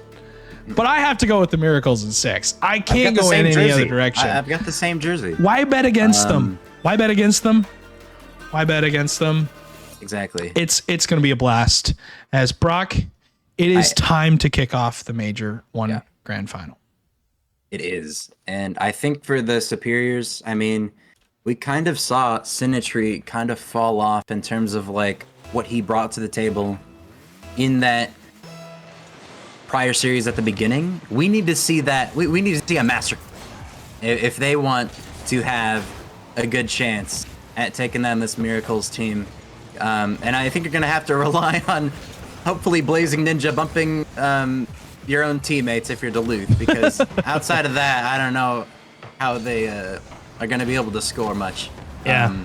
But anyways, we're underway. Y Busy over to the right side in the Fennec this time. Of course, didn't catch most of that last series because we were casting the other one. But Des Moines, of course, falling in 6 to this Miracles team. Could have been a final with that level of gameplay. But Duluth kind of, it seems like they had almost like a cakewalk side of the bracket, not in terms of seeding, but in the way that they won. And then the Miracles, a more fought out bracket, as that's a great pinch mid. Might just work out for Zesterous. I mean, how many tricks you got under your sleeve? I mean, that is just ridiculous. Even Blazing Ninja says, I'm gonna get the corner boost.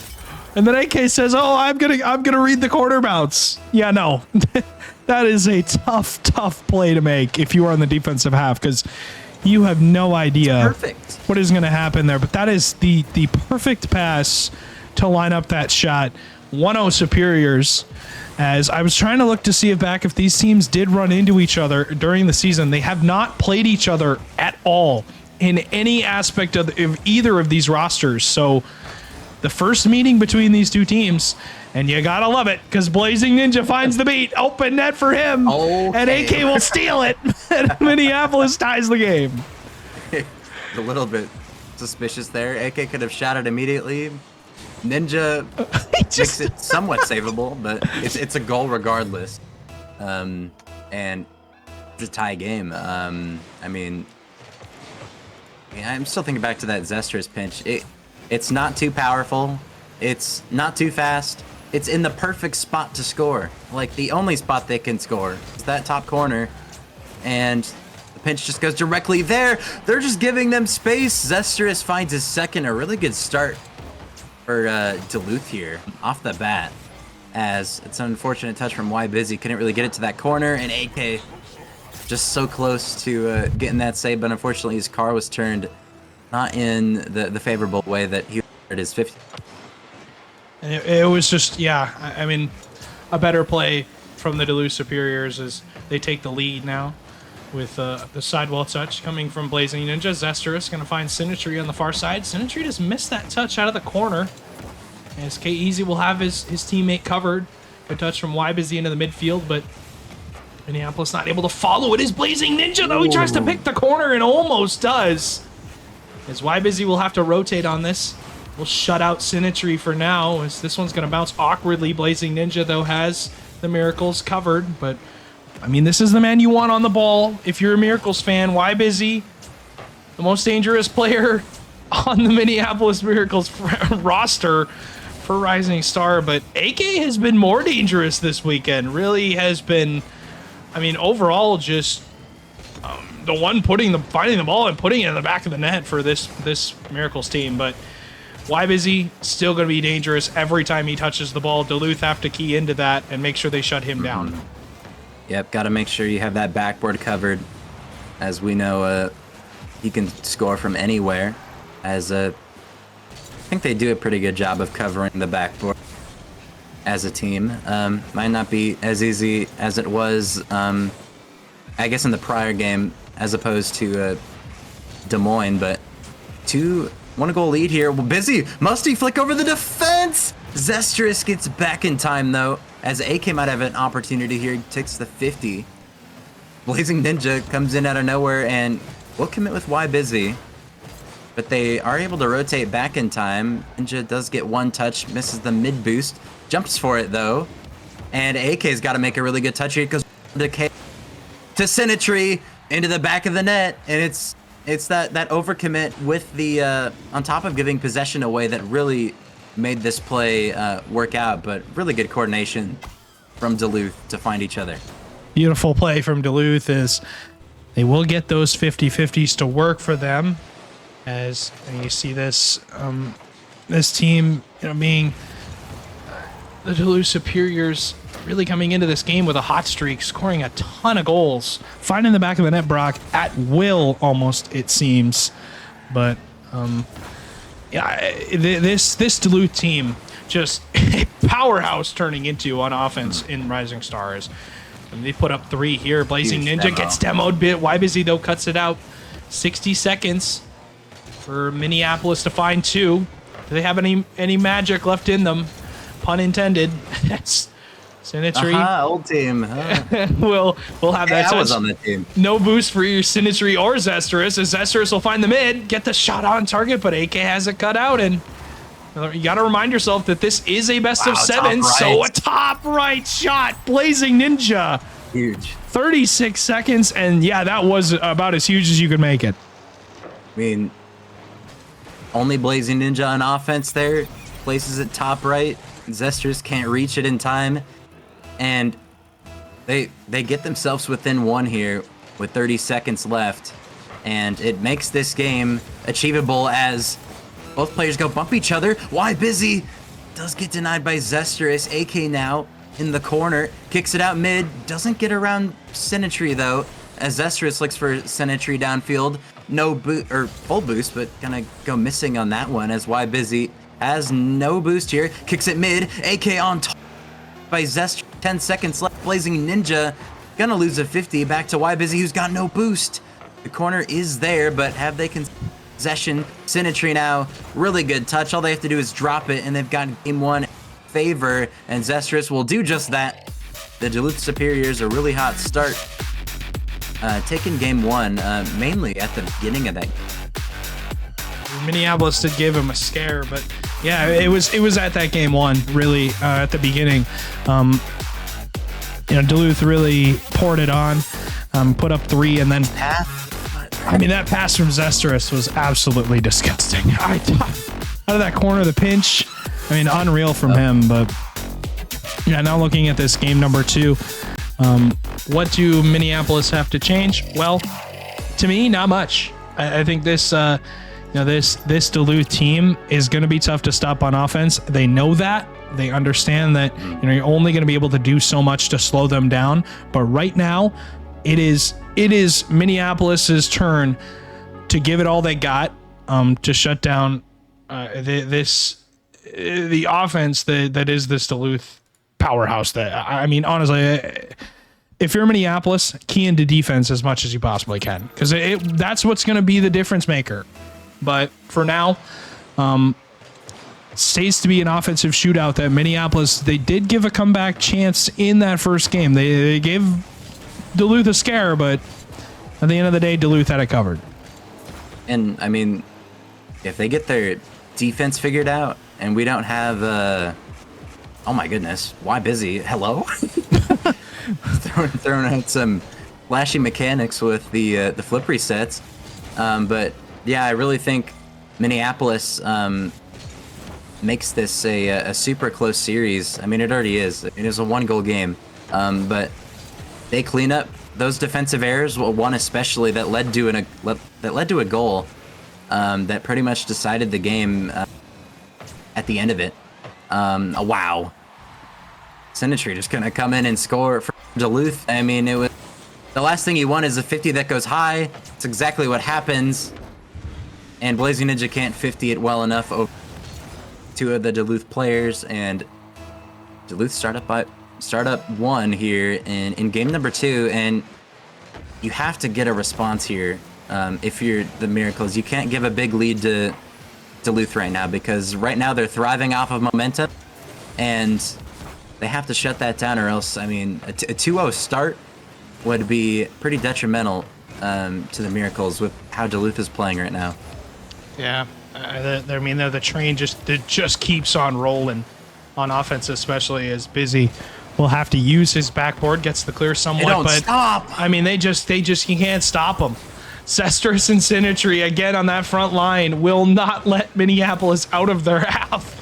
As the 50s are going to work out, Zestrous will put up 2, and Duluth once again on the board. But Minneapolis, we're waiting for them to have that offensive explosion that they did against Bloomington. Can they do that again? Because, it would be huge for them, as Zestrous will get bumped from Busy. Shot from AK is blocked out. And 3.5 still left in this second game, but it's been all Duluth so far.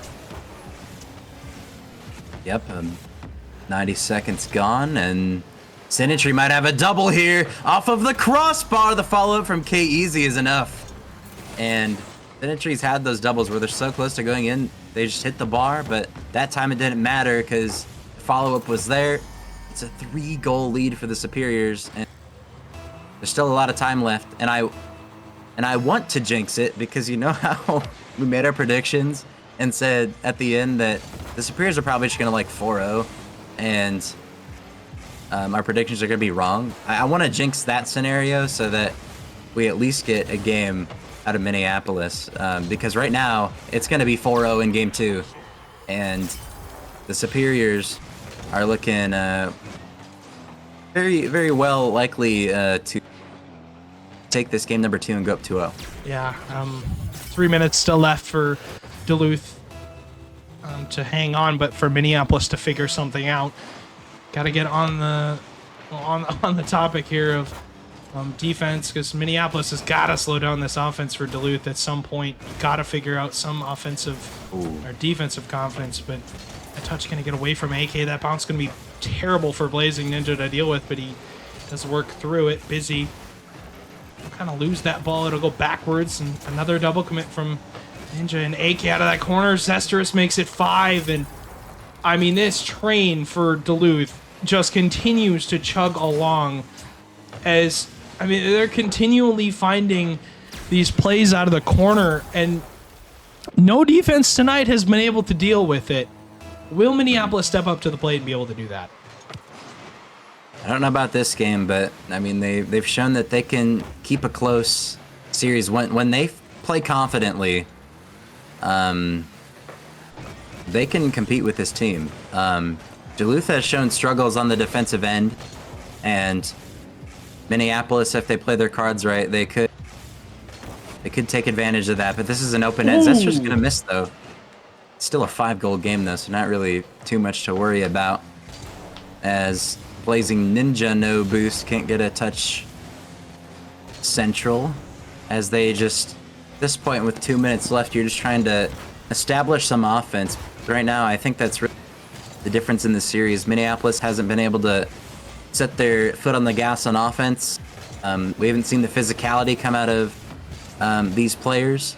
The 50s have come out, but I really think the physicality is what they need right now to kickstart things. But right now, it's all Duluth here in game number 2.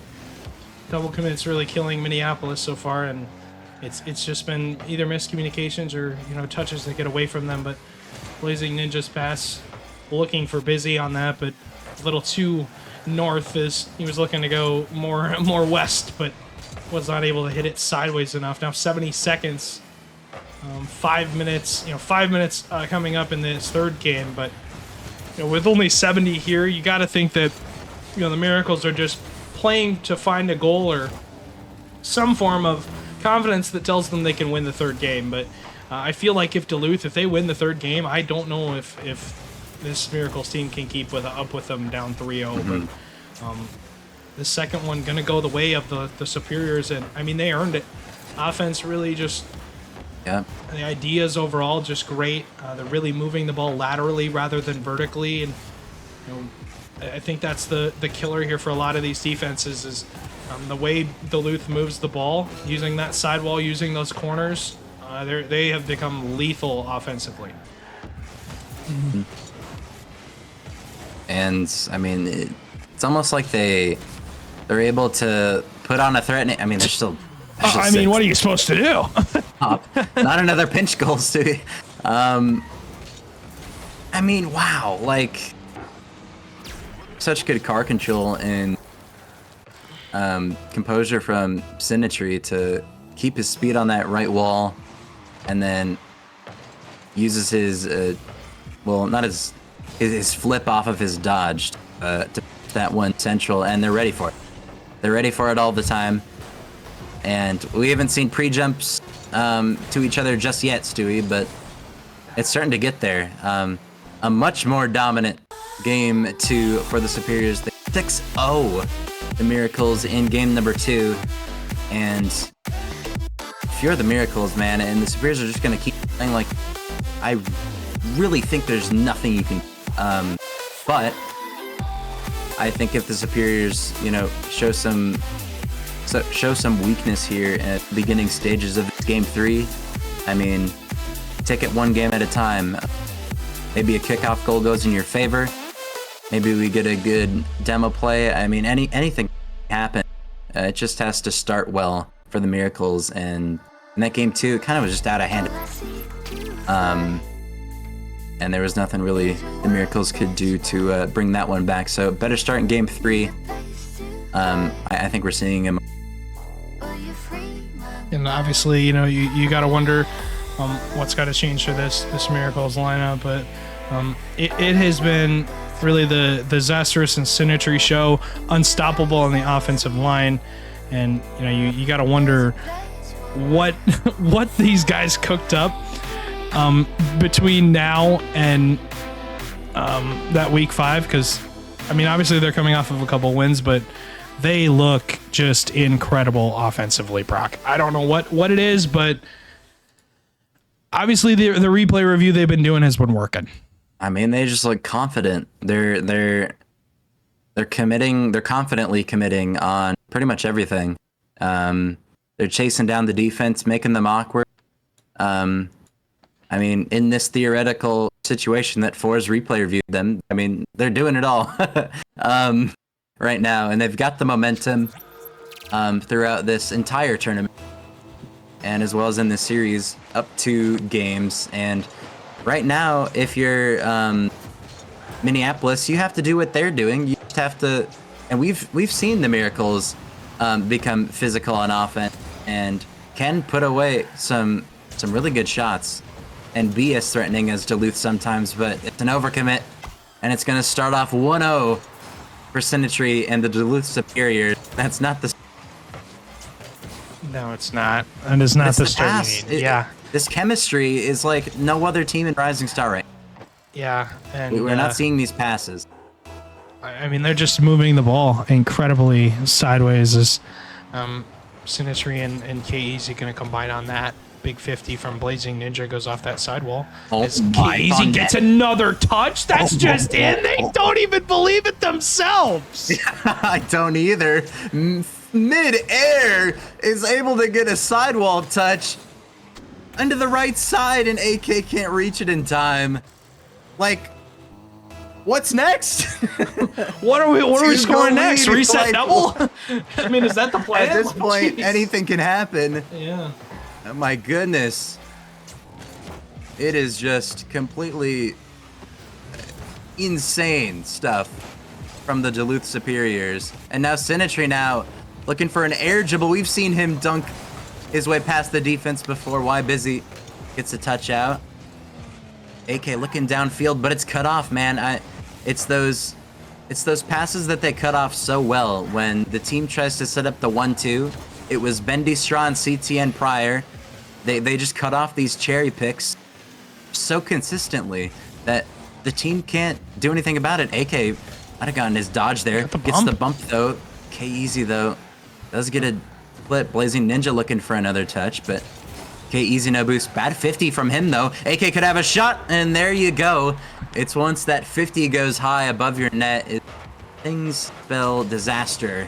That's exactly what happened. Busy forces it well, and we've seen how fast AK will crash the net, and he's going to get rewarded with a goal. And cut the lead in half. That's a big news for Miracles as they're able to get that one done and done and dusted into their net as 3 minutes to left. Huge clear from AK. Busy's up. He's got the touch. AK on the follow. It's going to bounce awkwardly. It's going to hit the bar but not go in. Sinistry will have it away. Busy wants one more. Wants to keep this offensive drive alive. He's got it, but the block comes out from Zesterus. Wow. As Blazing Ninja starting to get involved in the offense. AK off that side wall. Try and bump Zesterus though. Zesterus, great pop touch to himself. Gets over the top and goes all the way to the bottom right. Dude. And the Superiors once again on the solo play just can't be stopped. And I mean, the Miracles were playing so well. They had structured offense, and for the first time in a while, and it just gets shut down. It's the counterattack dribble from Zester into the bottom right corner. I mean, it's just highlight play after highlight play all the time. Sinistry looking to make, has already made his mark, looking to cap it off with an official win here as K-Easy, what a pass! Oh! Double commit save, and it's a huge stop for the Miracles, which could go well for them as Y Busy. He's kind of just waiting. They want to slow the ball down to have AK go for the bump, but the first man's ball touch was just a bit too fast for them to set it up. The idea is there. It's just the execution that's a tad bit off. And now Y Busy, Flippery said he could leave it for AK here. Oh! Doesn't. and it's allowing them to get the save. Zestrous, what? Not only 2 immaculate saves, he gets a 3rd touch as well, Stewie. And you have to wonder if Busy leaves that ball, or it was someone who went for the flip reset, would they have scored? It's just, It could be a completely different play, but it's because the flip reset went through that they're gonna get rewarded with a open net. What do you do? You're the Miracles. You've got wolf level defense on the back end, and there's nothing you can do about it. I mean, Zestrous had 2 amazing saves, and then he lands on a 3rd one. That's like a block. I mean, yeah, hey, nothing you can do at that point. As maybe off the kickoff, Biz does get one. AK will cut the lead in half, as they will get one off the kickoff. Exactly, and they've been kickoff merchants really the whole night, as they got a bunch against Bloomington, now more against Duluth. A minute and a half left, as we have got Duluth once again leading in this game 4-2. Teams just really cannot seem to stop them on offense on these solo plays. But I think overall, if Minneapolis took a more structured defensive approach, they maybe wouldn't give up so many open solo plays like this, where it seems like Duluth has all of the boost in the world. Busy's using his own backboard, but I guess that'll work. His 50 is going to go to the right corner. 70 seconds, AK full boost. What can he do? They do demo K-Easy out of the play, and AK does get spun out, and that touch from Zestrous is going to spell more problems for this Miracles defense. And AK is going to miss, and they completely crashed the net. Almost everyone on the Duluth end, as Lazy Ninja tried to go off the ceiling there. Sinitree beats him, and AK just barely away from touching that one. As, if he's able to get that touch, we could possibly see a counterattack goal and maybe a 1-goal game, but in the end of it, it's a 3-goal deficit for the Miracles, and Duluth looking like they're gonna go into match point here, Stewie. I think they are. 40 seconds left. Looking very likely, and at least it's not. Wait, did they? Miracles have won, right? No. Or am I tripping? It is. It's about to gonna be 3-0. Yeah. It's about to be 3-0. I thought we were cleared from the curse that I had set upon ourselves, that the other team, the opposite team that we didn't predict was gonna have. Yeah. 4-0, and it's looking like it's. It's looking like it. We're 7 seconds away, as Duluth, another masterful game offensively. They're 1 game away from major. And defensively. Too. I mean, they had saves on saves on saves, but another masterful game in every aspect, as they just continue to be a problem for defenses in Rising Star. And I mean, I'm messaging AK right now, just, giving him some small things that they could do, but honestly, I don't know what to do at this point, because this Duluth team, it just seems like they start figured off it with out. a K-Easy sidewall touch that just goes in for some odd reason. He floats in the air because he challenged the ball midair, and then that ball bounces off the wall back into him, and he scores it. Like, what? He scores off of his own 50, off of the sidewall. And then just the quality of goals. I mean, we saw the Zestrous dribble.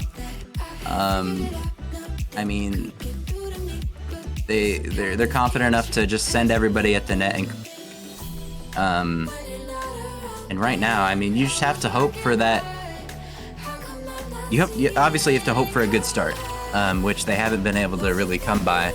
But on top of that, you got to hope that Superiors can't play perfect for a game. I don't know what else you're supposed to do. But right now, they are currently on offense, which could be good. As Busy to the backboard, Sinitree goes missing, bump comes out, but AK goes missing, and Blazing Ninja can't get a shot on net. And it was the idea was there Just the execution again, a bit off. That could have been out. Can't get the follow through dunk. Zestrous off the corner. Blazing Ninja gonna lose that one. As this one gonna go in for Y Busy, and it's the first lead we've seen in a while for the Miracles. As great ground control from Y Busy. And recognizes that KZ's on his back line, knows that he's going to be low because he didn't get the corner. But Duluth up 3-0 in this series. Down in this game 1-0 about 40 seconds in.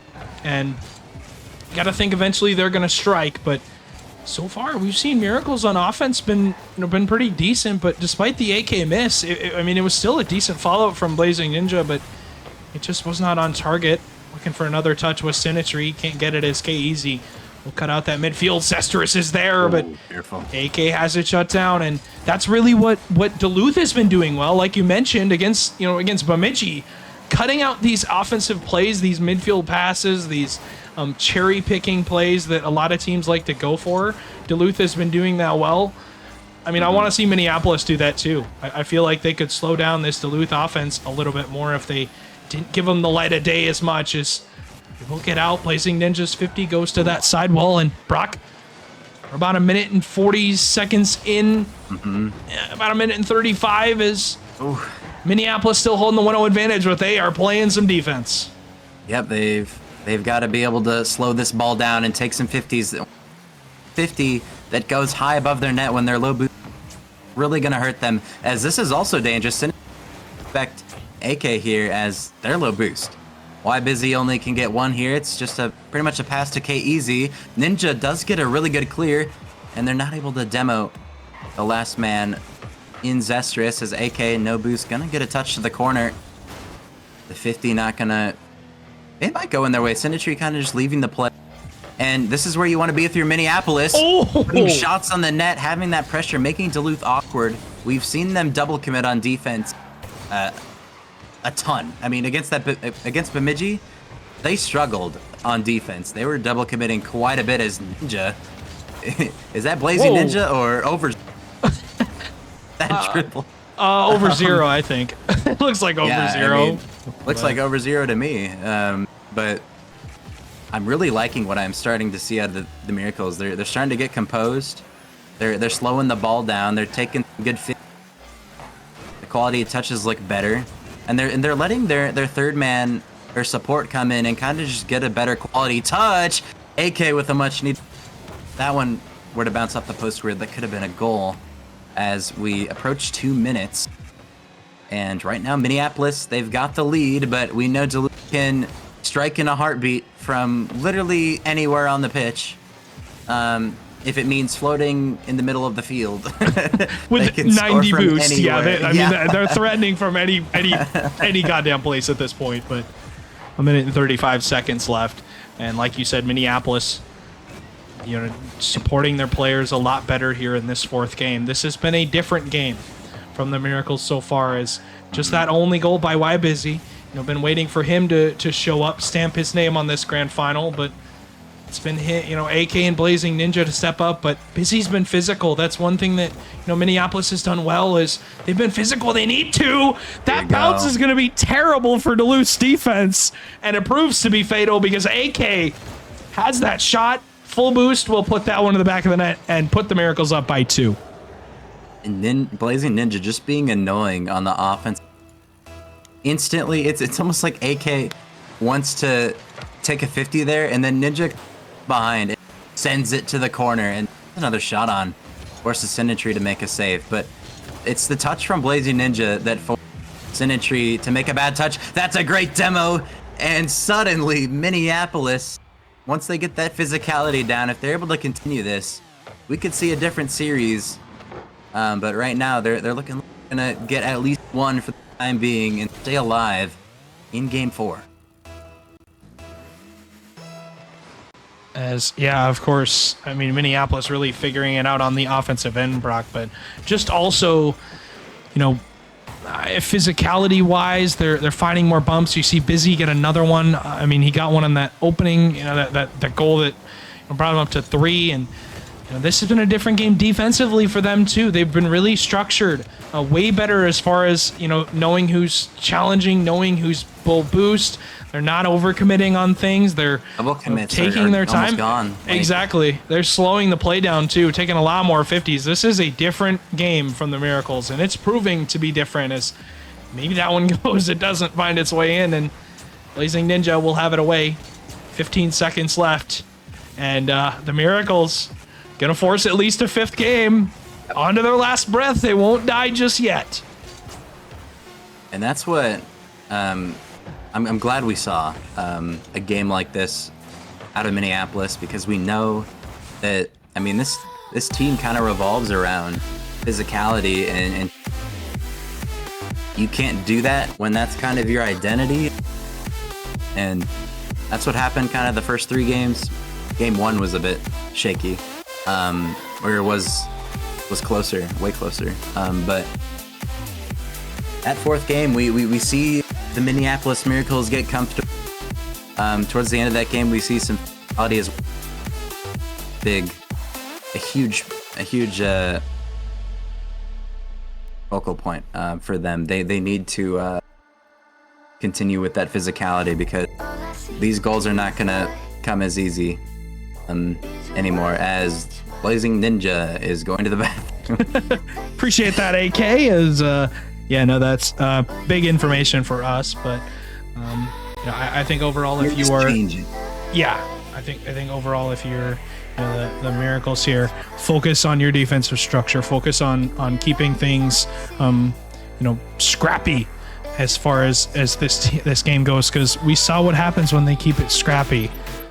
Really, they're in so much a better of spot here, as you got really got this Duluth team on offensive. I mean, they've been lethal offensively, but what do you can't play offense when you're demoed, as the follow comes in from AK, and he nearly gave Minneapolis the lead off of that touch from Busy. But big 50 from Blazing Ninja. AK will play towards the side, and they're going to combine here for a little bit, but Sinistry will have it away, and Busy again on his back line will have the touch, and you see the impact that's made. The rotation, yeah. And I mean, that's a clean pass from Sinistry, but keep bumping. You're not going to find a goal if you're demoed. Exactly.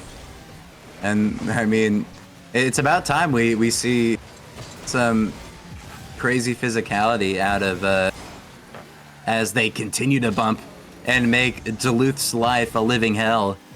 As AK gonna turn on this one, forces a bad touch out of K-Easy. And look at the difference that physicality is making. They might have just scored, as Zestrus just gets barely a touch on this one, as AK gonna pop this one up for Y Busy, gonna be denied, as Blazing Ninja can't get that one on target, but they've got low boost. They're demoing the back line, Stewie.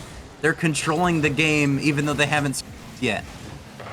They're still pressing forward, and Sinistry has it away, but still, Wolf, this has been, Minneapolis on offense. AK's there. He hits the he shoots it right into K-Easy, who will take that any day of the week, as he'll have that save, but not a ton of boost for the Duluth Superiors, as they have struggled to get out of their half, as Blazing Ninja will go missing, but the sheer threat of the pass will put pressure on Duluth for now, but Zestrus passes that test and gets out, as Sinistry won't have a clean follow-up. Busy does. Not a ton of boost for him, as he'll fall on this, but we'll have the 50 away. And again, Minneapolis, the support play, Blazing Ninja in the way, finds the shot. Huge save from Zestrus. AK is there, but he can't find the touch. And Zestrus, a massive step up for the Duluth Superiors, keeping them in the game. Another follow-up is there, as another double commit towards it again. You get another and Zestrus will have that save. K-Easy's no boost. And Sinistry will keep Minneapolis out, but my God, Duluth playing some defense here in game 5. They haven't been tested like this the entire tournament, and finally we're seeing some them have to fight and crawl their way out of defense right now, as the physicality, the pressure from Minneapolis right now, really something special. Even though they haven't scored just yet, they are making this a super close series. Rule one! In the grand final, it's a 2v2 Blazing Ninja. Why have we and not switched AK POVs? versus Director KEZ. Cam. Yeah, why is it stuck on the rule 1? I love it. I absolutely love it. Why isn't it stuck on the rule 1? But we're going to play some 2v2 as a minute 45 to go. And we have got a rule 1 Brock here in the grand final. Cesterus going to put it on net. It's just going to go as AK has no boost. And he's That's stuck a between a huge rock and a goal. hard place, as that is a massive, massive play. And it For happened Duluth. to be off of a rule 1. And now they've got the lead with a minute 40 left when the Miracles have controlled this entire game. And now the kickoff goes against them! And complete chaos has ensued. The Duluth Superiors back-to-back goals after just absolutely getting manhandled for the entire game pretty much up until this point. And now Minneapolis face a 2-goal deficit. Touch may not be great towards the midfield. Save comes out again for Duluth. Blazing Ninja will have that 50k easy. Huge goal on that kickoff to keep Duluth ahead by 2 now as Busy finds AK off the backboard. K-Easy, though, has it cut out, and Duluth, their third man play has been incredible in this game number 5, really keeping them in this game as they're down by 2 now. And Minneapolis searching for 2 with only 60 seconds to go. They have got to go the length of the field twice now as Cesterus puts it on net. Big save from Blazing Ninja. Cesterus has the follow. And Duluth is really pouring it on now. I mean, it's just, they're throwing everything at the net. Minneapolis is sending all their defensive troops, and it's just not enough right now. And I mean, what an effort at the start of this game, mainly the majority of this game. It was a completely different game, and I mean, it was kickoff goal. I mean, they scored, but it was the kickoff goal right after that that is just so not pleasant if you are the Miracles. And then they get another one here late, and with 30 seconds left, you've got to hope that this is a goal right here. You need some time remaining if you want to do the unthinkable. But right now, we might be staring, we will be staring at a Duluth Superiors Rising Star Major 1 title. Blazing Ninja, can he get one? No, the fourth man. AK can't even put it away. The Duluth Superiors, the 9th seeded, it was the 9th seed against Minneapolis Miracle. This time, the Superiors take it in 5, just like their entire tournament. It was win in 5. And GG's to all. A great effort from the Minneapolis Miracles to make that exciting. You know, at one point, I thought it just done and dusted with a sweep. They win that game 4, and then game 5, man, really felt like could have gone in their favor. At least 60% of that game was and just got unfortunate with the kickoff, conceded a goal, then just like that, out of the hand of the Miracle. Stewie, at least we didn't get cursed, because I said 4-0 again. Always 4-0 the other team we don't think is going to win, and then this time it was 4-1. I guess that's nice. Yeah, I mean, shout out to Duluth. They played incredible the whole night. Were insane overall, Brock, but the Miracles. I mean, the Miracles were insane too. An 11 seed and the 9 seed to the grand finals is absolutely insane. I mean, you can't ask for much more. But honestly, it was incredible by everyone. But you can't do much more if you're the Miracles in slowing down this Duluth offense. But there wasn't a team that could slow down this Duluth offense overall. I mean, it was, you were searching for a stop half the time. And I was searching for a team to play defense. I thought the team that played defense in this series would win. I thought the team that, came out swinging as far as defense goes, Brock, they would win the whole thing. That's exactly what we saw in this 5th game. How many times did we say, or did we think in our minds that Minneapolis was going to score? And Duluth come out of absolutely nowhere and make the save. I mean, it's just, what can you do? Best. I mean, yeah, by far. They got settled into the series. They take that game 4, and then they look sharp in game 5. They honestly looked even like the best they've played in that game 5. But the defense from Duluth to just hang on. I mean, we saw even in prior games with the crazy Zesterous saves. It was back-to-back saves, and then had another touch, landed on it. I mean, we can't control ourselves back here, but I mean, what can you do if you're the Miracles? Because you play so well in those, I guess, like last 1.5 games. But other than that, it's not that the Miracles were playing bad. The Duluth Superiors were playing phenomenal gameplay. They were peaking left and right, Stewie, and that's what you need if you want to be a major champion. You need to have a series like that. Yeah, for sure. And I mean, what are you supposed to do? You can't do much more. But honestly, just an incredible performance by this team that is Duluth, and really they showed it on offense, but also just on the defensive end now previously, but on offense they just came to play the whole night. It just seemed like every team that was playing against them was searching for a clear or searching for a stop. And I mean, you see it. You see the win, honestly, for this team.